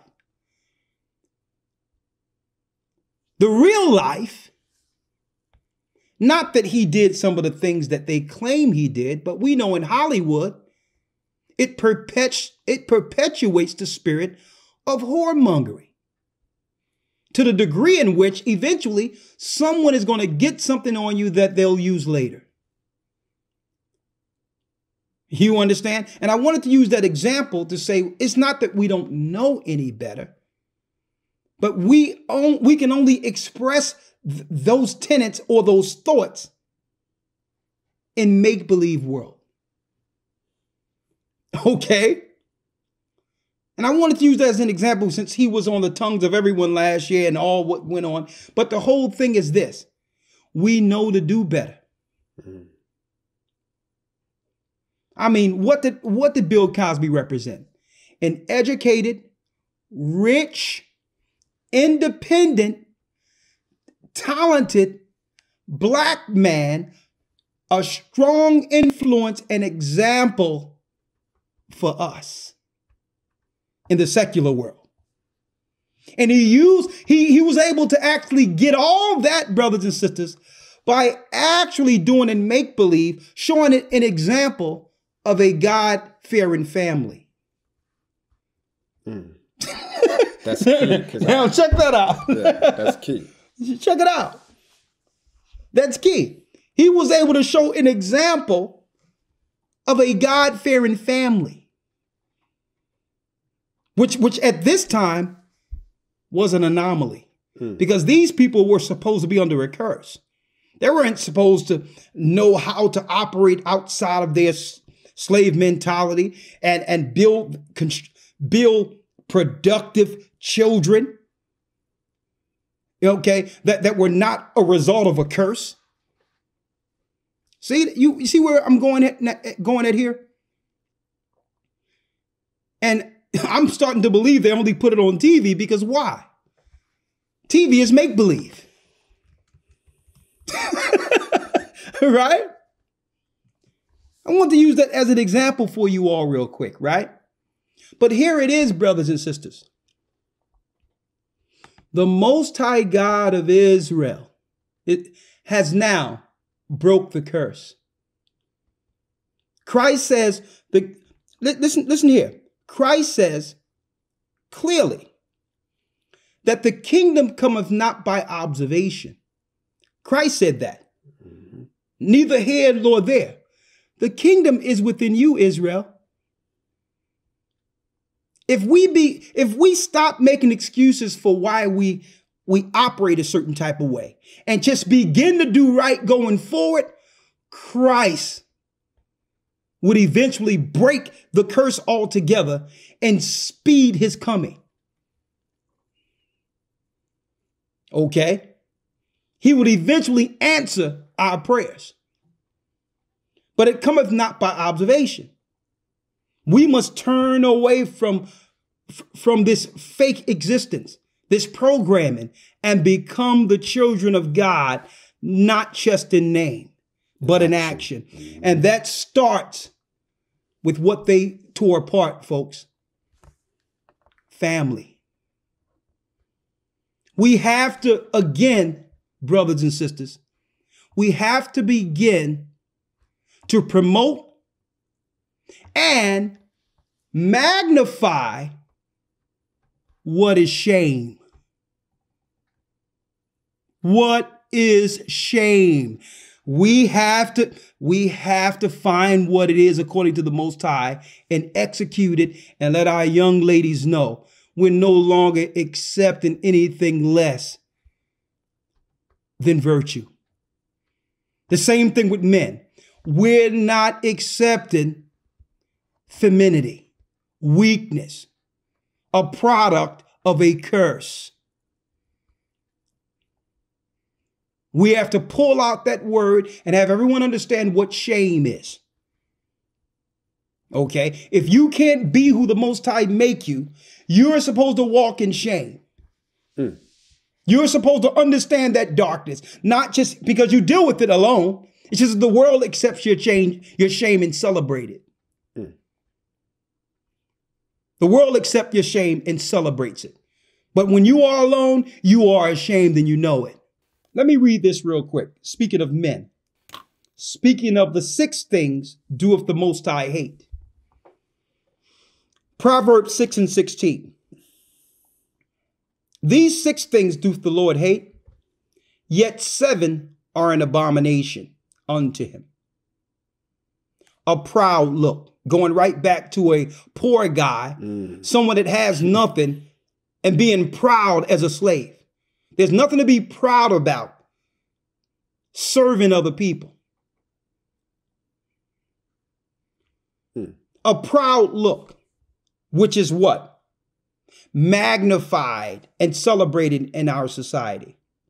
A lying tongue, another thing that's celebrated in our society, where people just listen and hear what anyone have to say and accept it. Accepting a lie or accepting bearing false witness. and hands that shed innocent blood. That sounds like the hood to me. What it sounds like to you. And that's 3 things out of the 6 that the Most High hate. Out of 7 that the Most High hate. It's our living condition, folks. And hands that shed innocent blood. How long will our brothers continue to kill each other and call it a culture, a lifestyle, or keeping it real? How long? And to show you our condition, how deeply ingrained the condition is, you know better. You know only to keep the killing within a certain parameter. It's only okay to kill your own. And the Most High says, thou shalt not murder. We're not supposed to be thinking about killing anyone. But it shows you your conditioning when you actually deal with all this reckless killing within a barrier, within borders. It's perverse. Exactly. So you know you can't go in the suburbs and do it right. Listen to this. In a heart that deviseth wicked imaginations. People that sit back and calculate how to harm someone else, not how to constructively build. What the Bible is speaking of is the spirit that everyone have been speaking about, crabs in a bucket, without being able to put a label or a scripture on it. This is what it's talking about. That crab in a bucket mentality is Proverbs, the 6th chapter and the 18th verse. A heart that deviseth wicked imaginations. You sit back and calculate how to keep your own people on the bottom. So that's why Willie Lynch, he's dead and gone. Even those who devised the plan, but they've implemented a plan so well that the powers that be no longer have to attend or to make sure that those tenets are instilled from one generation to the next. If they stop doing everything right now, we would still exhibit these particular behaviors amongst each other. A heart that deviseth wicked imaginations, and feet that be swift in running to mischief. You're running to do wickedness. But no one is running to rally all together and say, you know what? We're in this condition together. Let's not kill each other. Let's get our families together. Let's train our children up correctly. None of us are running together or coming together for this. 19. These are the things that the Most High hates the most. Because why? If you exhibit any of these things, these tenets, these evil tenets here, you'll stay in perpetual slavery. And he made us a free people. 6 and 19. A false witness that speaketh lies, and he that soweth discord amongst brethren. A person that's never talking about how we can come together, but is always trying to point out something that would keep us divided. I'm skeptical of that. Well, I'm skeptical of this, but you know what? It's okay. Let's just stay in slavery together. Okay. I'm not sure about that when it comes to my people, but Massa sure got it together. Oh, I don't trust him. I don't trust her. But I'll tell you, Massa, yes, he sure got it together. See where we're going at here, folks? And I'm not talking about, this is not talking about women doing this, brothers and sisters. This is speaking of about men. This is men. We're not talking about the women backbiting and saying, we're talking about grown men, lions of Judah, running around spreading rumors, bearing false witness. And remember I said the children are looking at the women? Now we have the women looking at men, running around and spreading rumors. You understand? Women are looking at men and saying, well, hold up now. Why are you acting like a woman? Aren't you a man? And then you're asking me to submit to you and honor you and respect you? See? It goes both ways. Instead of blaming each other now, why don't we all just stop it altogether and come back to the Most High God? Because while we're blaming each other, who's benefiting? The same system we complain about, the same white man we so-called complain about.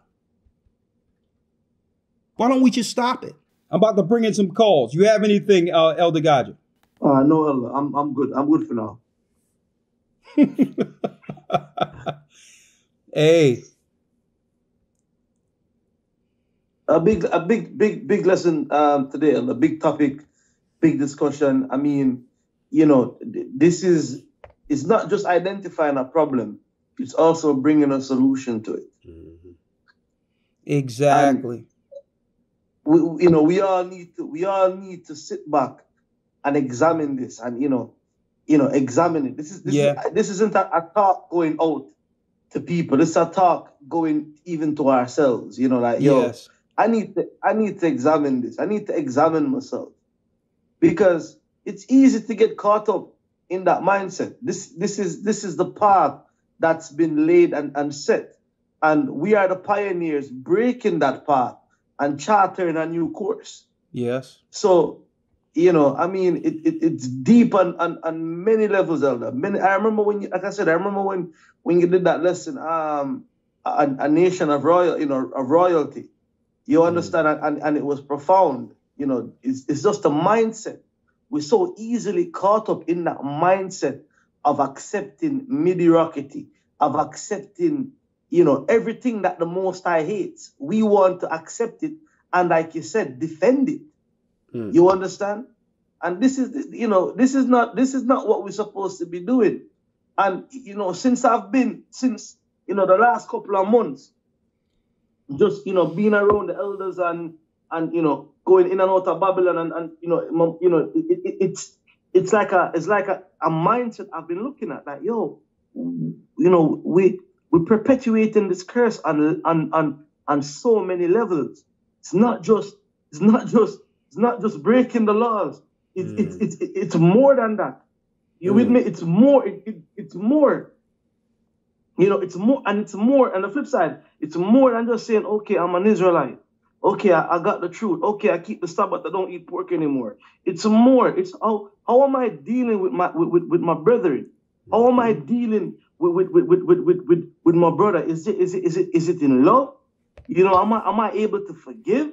Am I able to am I able to help? All of these things. You understand? And it gives a new take on when Christ says, unless a man be born again. You understand? And it's a complete change. It's a 180, then a left turn. You understand as to where we're going? It's in the opposite direction. It's in the opposite path. Unless a man be born again. What does that born again entail? What is he talking about? We have to be born again. Oh, sorry? Change the way you think. Of course, everything about us must change. It must change. We must change it. We must change the way we think, the way we operate, the way we deal with each other.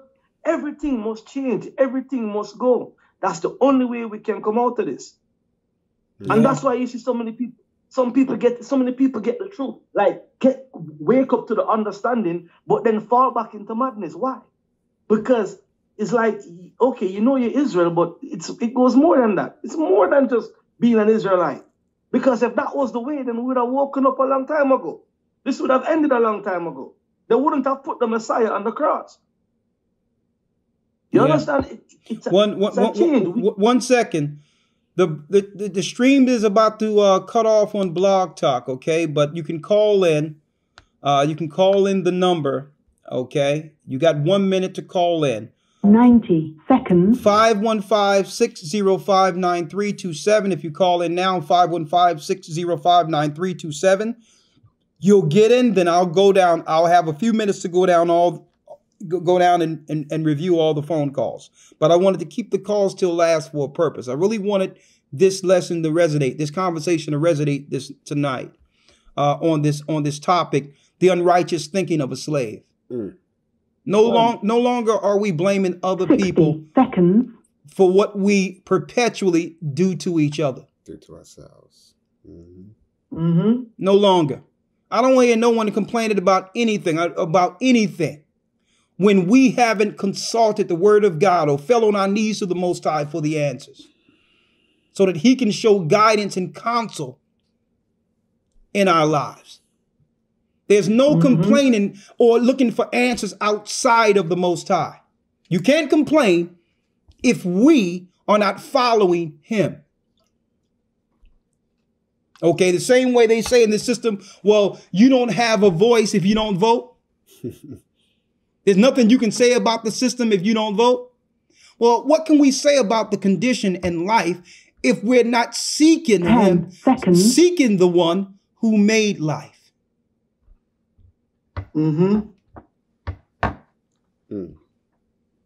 Okay. I'm going to let this go, and I'm going to go down the line real quick. You have something to say, Shapat? Yeah, I just wanted to read in some of these comments. Some still kind of get trapped in the, well, related to the marriage thing. Yeah. Right. Some still get trapped in the back and forth of, well, I can't really submit because the men are wrong. Or the men, there'll be comments with brothers saying, well, I haven't got a wife because the women are wrong. I just wanted to read some things. They're still subjected to the slave mentality. Right. I wanted to read some things. Go ahead, read it. In relation to that. And it was brought out in the couple of weeks ago in one of the broadcasts about the perverse nation. Yeah. Right. I'm in Philippians chapter 2 and picking up from verse 13. Yeah. And we're going to look at the dictionary definition of the word perverse also. Verse 13, Philippians chapter 2 and verse 13. For it is the Most High which worketh in you both to will and to do of his good pleasure. Do all things without murmuring. So no back and forth. I can't do this because of that and that because of this, right? Do all things without murmurings and disputings, that ye may be blameless and harmless, the sons of the Most High, without rebuke, in the midst of a crooked and perverse nation, among whom ye shine as lights in the world. So you can't render evil for evil. Just because you perceive someone is a certain way right now, you can't then say, well, I'm not going to act in the way I'm supposed to act, because that is perverse, as we're going to find in the definition of the word perverse. Perverse, of a person or their actions, showing a deliberate and obstinate desire to behave in a way that is unreasonable or unacceptable, often in spite of the consequences. Now, in light of the title of this broadcast, this radio broadcast, I'll read it again. It says, the unrighteous thinking of a slave. It is a slave's thinking not to think of the consequences of their actions, that it economically serves the master's interest to continue to not think about the consequences. Exactly. And on so many levels. Exactly. I just wanted to put that out, that you have to consider the end result of your actions. And let me give an example of taking away these excuses.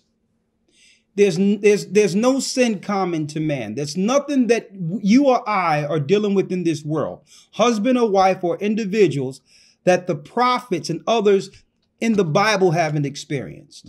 Okay. Right. The example I can give where a man will say, well, hold up.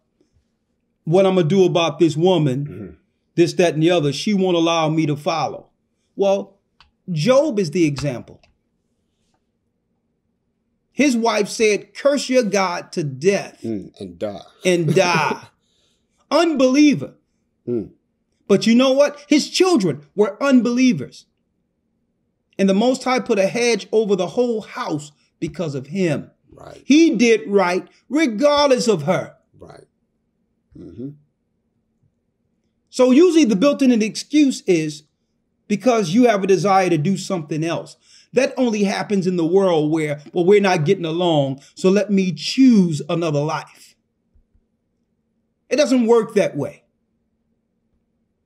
You have to be accountable for your choices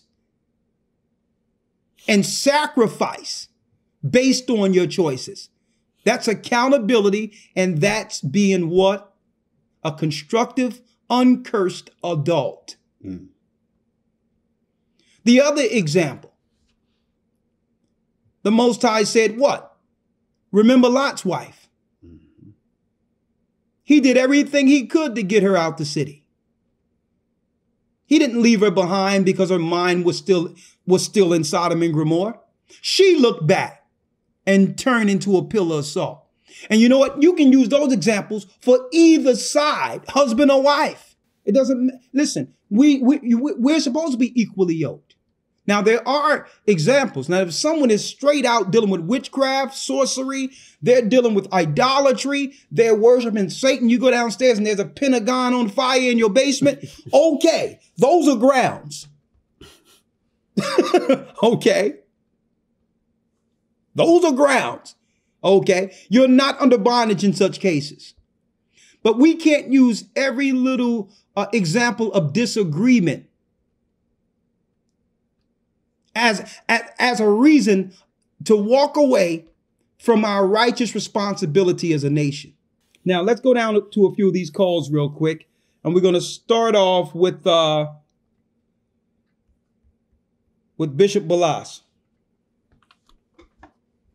Shalom, you're live on Blog Talk, Balas, an unrighteous thinking of a slave. Talk to me. Shalom. Praise the Most High. The highest. I just want to say that the spirit is definitely moving. You bring in all different kind of aspects to the Willie Lynch letter that I never thought about, and I'm sure many others didn't think about. What's really profound to me that where the Most High is giving you the spirit to talk about is the opposite of what is happening to our community, where the power is, where they took the power away, which means we still have that power. We still possess that power. Exactly. And we can still operate in that power. So a lot of people don't bring that, or they don't bring that opposing side to say, listen, if they took it from us, we still have it to operate in. And that's really uplifting to say that we still have it, that we still have the spirit to produce for ourselves, and not just bring out the Willie Lynch letter to downgrade each other, but also show the opposition. So I just wanted to say thank you. Hey, Balas, the example. Never thought of it like that. Listen, I never thought of it like this, but I'm conversating with you real quick, right? When I look at our sisters, right, and look, I'm looking at the battle. I'm going to deal with the sister and the brothers, right? We have sisters saying, well, listen, I got to wear weave and I got to do this because of the example that the white women is given for beauty. And men are only running to white women and this, that, and the other. So what that's showing is what? A level of insecurity that she's blaming on what's going on in her time, in her modern time. She's never related those insecurities as something inherited from her programming from her mother, right? But we look at this and say, well, sister, you don't have to be insecure. You was made to think that way. They focused on turning you, knowing that if they could control you, the whole world economics would be built off of your strength. So you're feeling insecure when there wouldn't be a society built in this earth without you. So why are you insecure again? They didn't focus on a white woman to build this. They focused on turning you. Why are you concerned? Why are you trying to be like her now? And if a brother don't want you, he don't deserve you. Don't change your righteousness and virtue for flesh. Don't turn who you are and who God made you, because you know who you are. You know your worth. You're just upset that men don't appreciate it. But don't change who you are. The Most High loved you. He made you the way you are. You are the strength of this earth. And they focused on turning you first. So you don't have to feel insecure. Know your history. These insecurities didn't start with just your mother. This was a mindset that was programmed in you to stop you from bearing a nation, an army against our slave masters. You have no reason to be insecure. You are the woman. Stop trying to compare yourself to the low examples being shown in this wicked world. Your hair don't have to be like theirs. You don't have to look at them. And if any man do look at them as less than you, the Most High is only pointing out men that don't deserve you. Thank you, Balas. Let's go to the next one. I just want to build on that because I want to build on that. Yes. Let me build on it. Proverbs 31, virtuous woman. And Yes. I didn't think about it to the aspect of that. The presentation. I mean, a Proverbs 31 woman shows a woman that will go through the rain or snow for her family. She's a merchant. She builds the household.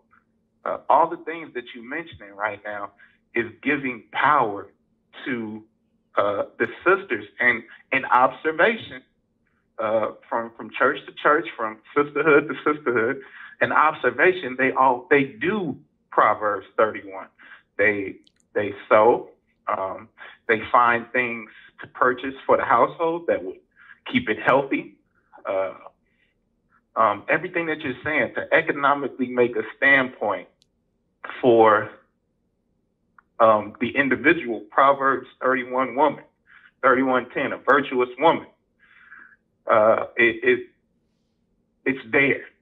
That power, it's letting us know where a virtuous woman would stand, and that it would bring a whole nother level to our houses individually. When we take the power that they took away. Yes. And say, our virtuous women stand strong. Yes. And build us. And yes. But they do already. That's what I want to say. I want to say they do. You cut out. I'll bring you back in a moment. You cut out. We got Brother Josh from Pennsylvania. I'll bring you back in a second. Brother Josh, you're live on Blog Talk. You're live on YouTube with the Gathering of Christ Church. We're going to give you one or 2 minutes. Talk to us. After that, we have the 267 area code. Talk to us. How you doing? I had a question about the books we need in this spiritual fight we're in. I got a list here, and I just want you to tell me if there's anything I need to add to the arsenal. Got the Holy Bible, original King James Version, the Apocrypha, the Book of Jubilees, Jasher, Enoch, the Testaments of the 12 Patriarchs, the Pseudepigrapha, the Septuagint, the Dead Sea Scrolls, the Torah, and the Tanakh. That's everything I got. Should we go into that? And is there anything else we should go into? Yeah, make sure you get yourself a Josephus. Okay. Josephus. Is there anything else that... The complete works of Josephus unabridged. Make sure you get yourself a Zondervan Bible Dictionary, the old edition. Okay. And a Strong's Concordance. And get yourself, I'm about to say it, a Strong's Concordance of the Hebrew and Greek. An exhaustive. Okay. Okay, that's it. Okay, thank you, sir. You're welcome. Bless you. I'll place you on hold. Okay. We have 267 area code. Shalom, you're live on Blog Talk also. Hey, shalom, Elder. Shalom, we live on YouTube. We got 2 minutes. Talk to us, sister. Okay, shalom, Sister Rawchaa from Pennsylvania. This is a beautiful broadcast today. Wonderful topic. I remember a couple months back, you guys did a similar, probably about a year back, broadcast when we were talking a lot about men versus women. So just a very short testimony just to bear witness to what you're bringing out. When me and my husband first came into the truth, we were definitely suffering from the very curses or captive mentalities that you were reading about in the Willie Lynch syndrome, because my husband was at home not doing anything, and I was out working hard, resenting him. I mean, just that very spirit, and there was so much strife and debate in the home with that alone. And when the truth came in, it puffed me up even more, and I became haughty towards him, because I'm like, you're not lining up to what a righteous man is at all. But the Most High chastised me into humility to see that it wasn't just him who was at fault, but it was also me, because I didn't humble myself. I didn't take the wisdom that he gave to me first and say, okay, let me come in the spirit of humility and love so I can show this to the man who's in my life.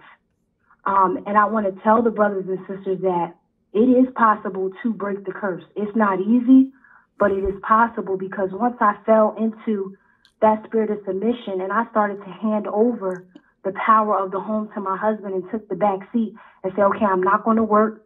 I'm going to trust him. I'm going to let him lead. And it was hard and still is.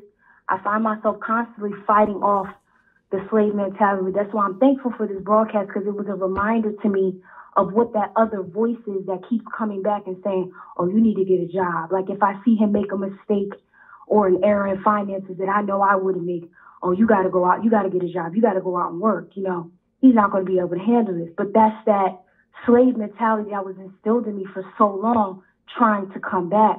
So I thank the Most High for this broadcast to remind me that the way that we're walking in now, although it's difficult, we have to press our way, it's of the Most High. And it's not going to be easy, because I'm in Satan's kingdom.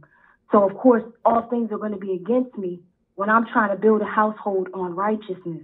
So I wanted to encourage brothers and sisters, especially, of course, the sisters, to say don't use the excuse of the fact that he's doing wrong or not in his position to say why you can't do it. Like Elder brought out, that's definitely a part of the captive mentality. And if you were to humble yourself and say, you know what, if the Most High wrote this and these are his words and he commanded me to be this way, it's not impossible for me to do it.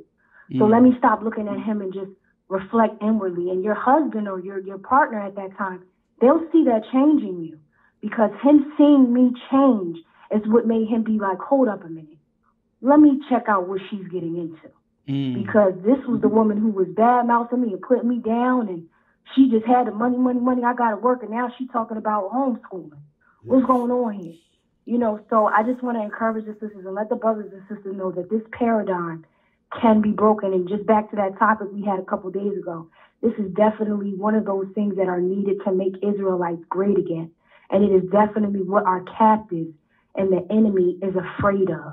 Because I'm telling you, I saw changes in my home that I couldn't even describe in words, just from strictly submitting to the will of the Most High in the way that the structure of the home should be. I have peace. There's no variance. There's no debate. There's no confusion, because now we both know where we stand, and we can support one another in staying in those positions. If we see one another falling weak in an area, it's like, wait a minute, hold on. That's not your role. Let's remember what we're trying to build here. I mean, it's a beautiful thing. So just want to put out some encouragement to the brothers and sisters and tell you guys that we can do it.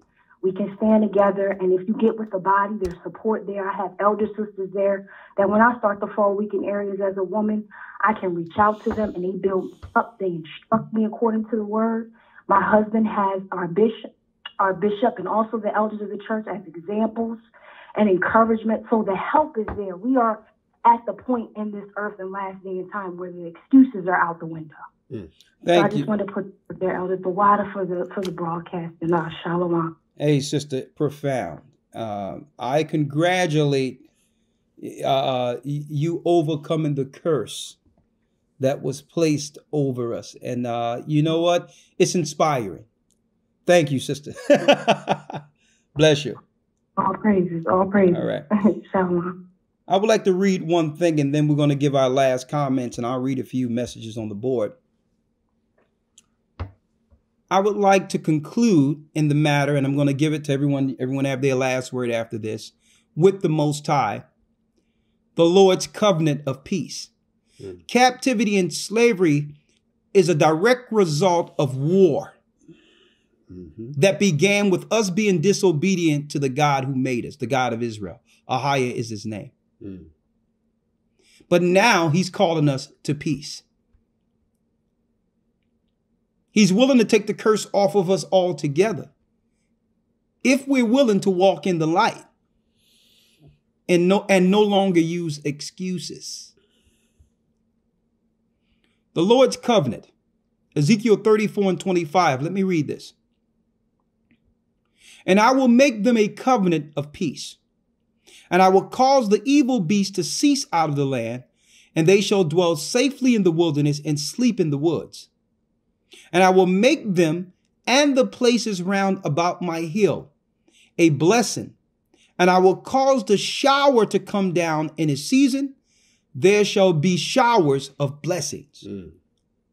And the tree of the field shall yield her fruit, and in their land, and the earth shall yield her increase, and they shall be safe in their land, and shall know that I am the Most High, when I have broken the bands of their yoke, and delivered them out of the hand of those that serve themselves of them, like Willie Lynch and those. And they shall no more be a prey to the heathen, neither shall the beasts of the land devour them, but they shall dwell safely, and none shall make them afraid. No more fear or insecurities amongst our nation. And I will raise up for them a plant of renown, and they shall be no more consumed with hunger in the land, neither bear the shame of the heathen anymore. Thus shall they know that I, the Lord, their God, Ahia, is with them, that they, even the house of Israel, are my people, saith the Most High God. And ye flock, the flock of my pasture, are men, not boys, not slaves, not feminized servants. That the flock of my pasture are men, and I am your God, saith the Most High God, Ahia, the God of the Bible. He's calling men to stand in our responsibility and accountability. Men, let's start with you. Okay? No longer accept a woman less than virtue. It's going to be problems for you in the future. More problems than you can handle. You're going to regret that decision. No one's perfect yet, but you have to make sure that if you are a man of the Most High, you lay down God's rules while courting, while talking with her. And if she don't comply, walk away. That's going to be a problem. Doesn't matter what her body looks like, what her face looks like, because guess what? She'll get old. Wisdom will never fade away, but the flesh decays. She's not worth it.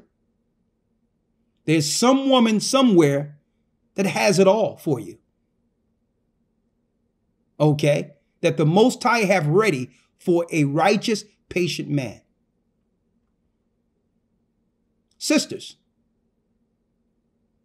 don't think you can change an unlawful person that you've just met based on the length of it, the size of his biceps or his neck length or his shoulders. Don't think you can change a man because he looks like you want him to look into a righteous man. Well, I thought he was nice, and I thought, listen, how many people we must go through before we realize it's not the Most High who keeps sending you the wrong person. It's you keep choosing the wrong person. And if you choose the wrong person, 9 times out of 10, the guy the Most High had for you probably was a week away. He probably was not too long away. Set your standards and understand what shame is. Don't lower the Most High standards for no one. We have to stop trying to make people be what we hope they'll be. The children are watching. They're going to make the choices their parents made. I'm going to say it again. Every action is a learning experience for a child. They will make the same choices of their parents because what? Curses is learned behavior. Willie Lynch said it forth. Okay? And it's true. If we instill this, these curses will work within themselves. Mm. I'm not waiting for no one else outside of us to break the curse. We have to up our standards. We have to understand what shame is. We got to stop accepting the liberal status quo and call it shame. Mm. Call it what it is. Let's set a standard. And by doing so, and that, now when you're in that particular space, praying to the Most High, he'll answer. If there's a help needed, he'll send him. He'll send her. He'll send that person. But it first starts with us being accountable and standing firm with him.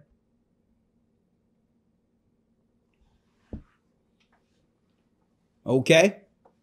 Let's stop selling ourselves short. Mm-hmm. Why? This is why. Because when I look at pictures like this, let me pull it up again, acting out like this, we have failed these boys. It's all of us. We have failed them. We are the priest. We are the judges. We are the honorable men. This curse, what we're seeing here, is a prime example of a cursed people without protection, without real men to protect them. This activity is our failure. That's our failure. It's our fault. That's our sister. That's our daughter. Last word. Not much to say other than something that was mentioned earlier too about, I think Elder Rawchaa mentioned it about, what was it? The Royal Nation? Yeah. Broadcast. And in relation to what I was saying earlier and what this whole broadcast is basically saying about considering your actions and the end result of your actions. Study the game of chess, linking in with the Royal Nation. Study the game of chess. Even if you don't know how to play it, just study the game of chess. If we're a royal nation, kings and queens, study the game of chess, right? The king can move certain spots, and there's all these other pieces to protect the king. The king cannot move into a spot where the end result means he's dead, he's taken, or a perverse action. It's illegal. Can't do it in chess, in the game of chess. Study the game of chess. If we're kings and queens, we should not be doing things that mean our demise. Exactly. And slavery is checkmate. Right. Right. Elder Rawchaa, and after that, Elder Lawya. Hey, shalom. Boy, there's nothing really left to say, Elder, man. Powerful broadcast, man. You know, I go back and listen to it again. I'm gonna listen to it again. You know, Kwam Yasha Shalom. Shalom. And this lesson was called, or this broadcast, The Unrighteous Thinking of a Slave. Like I said, you know what? And at one point, I'm going to tell you this. At one point, I went on this binge, and Rawchaa will attest to this, and others will attest to this. I went on this binge where I was studying and looking at the actions of those in the so-called conscious community. You understand? It almost became entertaining, but eventually it became sad. Because I see all the biting, the fighting and all that. And I'm like, you know what? It's a shame that their ideology is built off of hating the only solution. And I began to pray for them. Sarnetta and all of them. I just pray that the Most High will open their eyes to the biblical solutions. Because we've tried everything. This world is a product from Christianity and Islam. We've seen what comes from Christianity and Islam. We know someone in our family that's a Christian or a Muslim. And look at our communities. No one is actually following and reading the book as a life map out of slavery.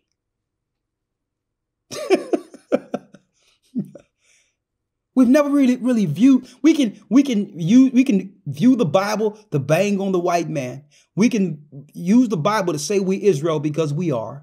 We can use the Bible for all these different, reasons. But what makes us different than the Christians if we don't use the Bible that says that a curse came upon us to undo the curse? What good is it? We can use the Bible for all that. Okay, it must have the answer out of this, right? It does. No longer will we make excuses. No longer as a Christian will I look at the Bible and say, you know what? I can't keep the law. I'm going to look at the Bible as a Christian now and say, you know what? Let me read the laws and see how hard they are to keep. Let me try. See, that's accountability. At least the Lord will say, well, okay, you tried. No more excuses and being dismissive. Okay? Look at the Bible as an individual and say, and stop saying, Lord, none of us are perfect. I'm waiting for my change or this thing of, I'm not ready yet because you're doing something against the Bible. Stop it. You're the reason. We're the reason servitude continues. No more excuses. Let's turn all the way back to the Most High. Let's come all the way back. Let's do it. He's waiting. Elder Lawya. Yes, sir. Yes, sir. Yes. Going back to something you mentioned earlier, dealing with just using this as an example, with the image of the young lady that you were mentioning, and in showing that image, you made a statement that we cannot. Well, basically, you stated that we failed this young sister. Yeah. And I think that one thing, first and foremost, we that are in the truth, no matter how much knowledge we attain, no matter how righteous we think we've become, one thing we can never do is separate ourselves from the ills of our people, because they are a representation. If we have light, if we have the truth, then the rest of our nation are a reflection of us. Exactly. So we have to learn, as Christ said, he said, no man that have light putteth his candle under a bushel. He says, let your light shine before men. So if our nation is still suffering under these curses, they're still in a never ending cycle, then we have to take some part of the responsibility for that. Yeah. And the last thing I wanted to mention is going into one of the solutions, one of the many solutions that I think was mentioned earlier, as far as seeking the Most High. And if you don't seek the Most High, then you don't have a voice, you don't have a right to even speak towards how to fix the issues, because without the Most High, there is no fixing issues. Exactly. And I want to read this last scripture here in the book of James, chapter 1, verse number 4. It says, but let patience have her perfect work, that ye may be perfect and entire, wanting nothing. So when it comes to our decision making as a nation, when it comes to us trying to prevent making decisions that keep us in that continual cycle, one thing we must learn is patience. And I think Shapat mentioned this earlier, making decisions while considering the consequence. And one thing about that image is that the people who put that image up did not think about the consequences. The only thing they thought about was instant gratification. They thought about getting this young woman attention. They didn't think that this would destroy or bring shame to their household. They didn't think that, hey, maybe there's a pedophile out there that may look at this image and now desire to have this young girl. They didn't consider anything before putting up this image. And that's just one example to show that a lot of the things we do as a nation that keep us in this continual cycle are things that we do rashly and in haste for instant gratification. We have to learn to have patience. It says here in verse number 5, if any of you lack wisdom, let him ask the Most High, that giveth to all men liberally and upbraideth not, and it shall be given him. But let him ask in faith, nothing wavering. For he that wavereth is like the wave of the sea, driven and tossed. But let no man that think that he shall receive anything of the Lord. A double-minded man is unstable in all his ways. It's time to overcome the double-mindedness and seek at the Most High's mouth the solutions to the problems we face. The more we continue to deal in haste, the more we can continue to not consider the error of our ways and the consequences of our actions, we're going to stay in this state as a slave people with a misunderstanding on how to overcome everything that we've faced up until this point. And with that, I want to say bless you all and shalom. Bless you, brother, and bless you all. And I'll talk with you soon. I'll call you a little later, all right? Absolutely. All right, Thwada for helping out. Praise the Most High. I'm about to sing out, so you can play it out real quick. I'm gonna sing out. Ooh. Shalom. I'm gonna sing out. To Zion. I was lost, but now I'm found. I'm a child of Israel. I heard the sound. You hear the sound.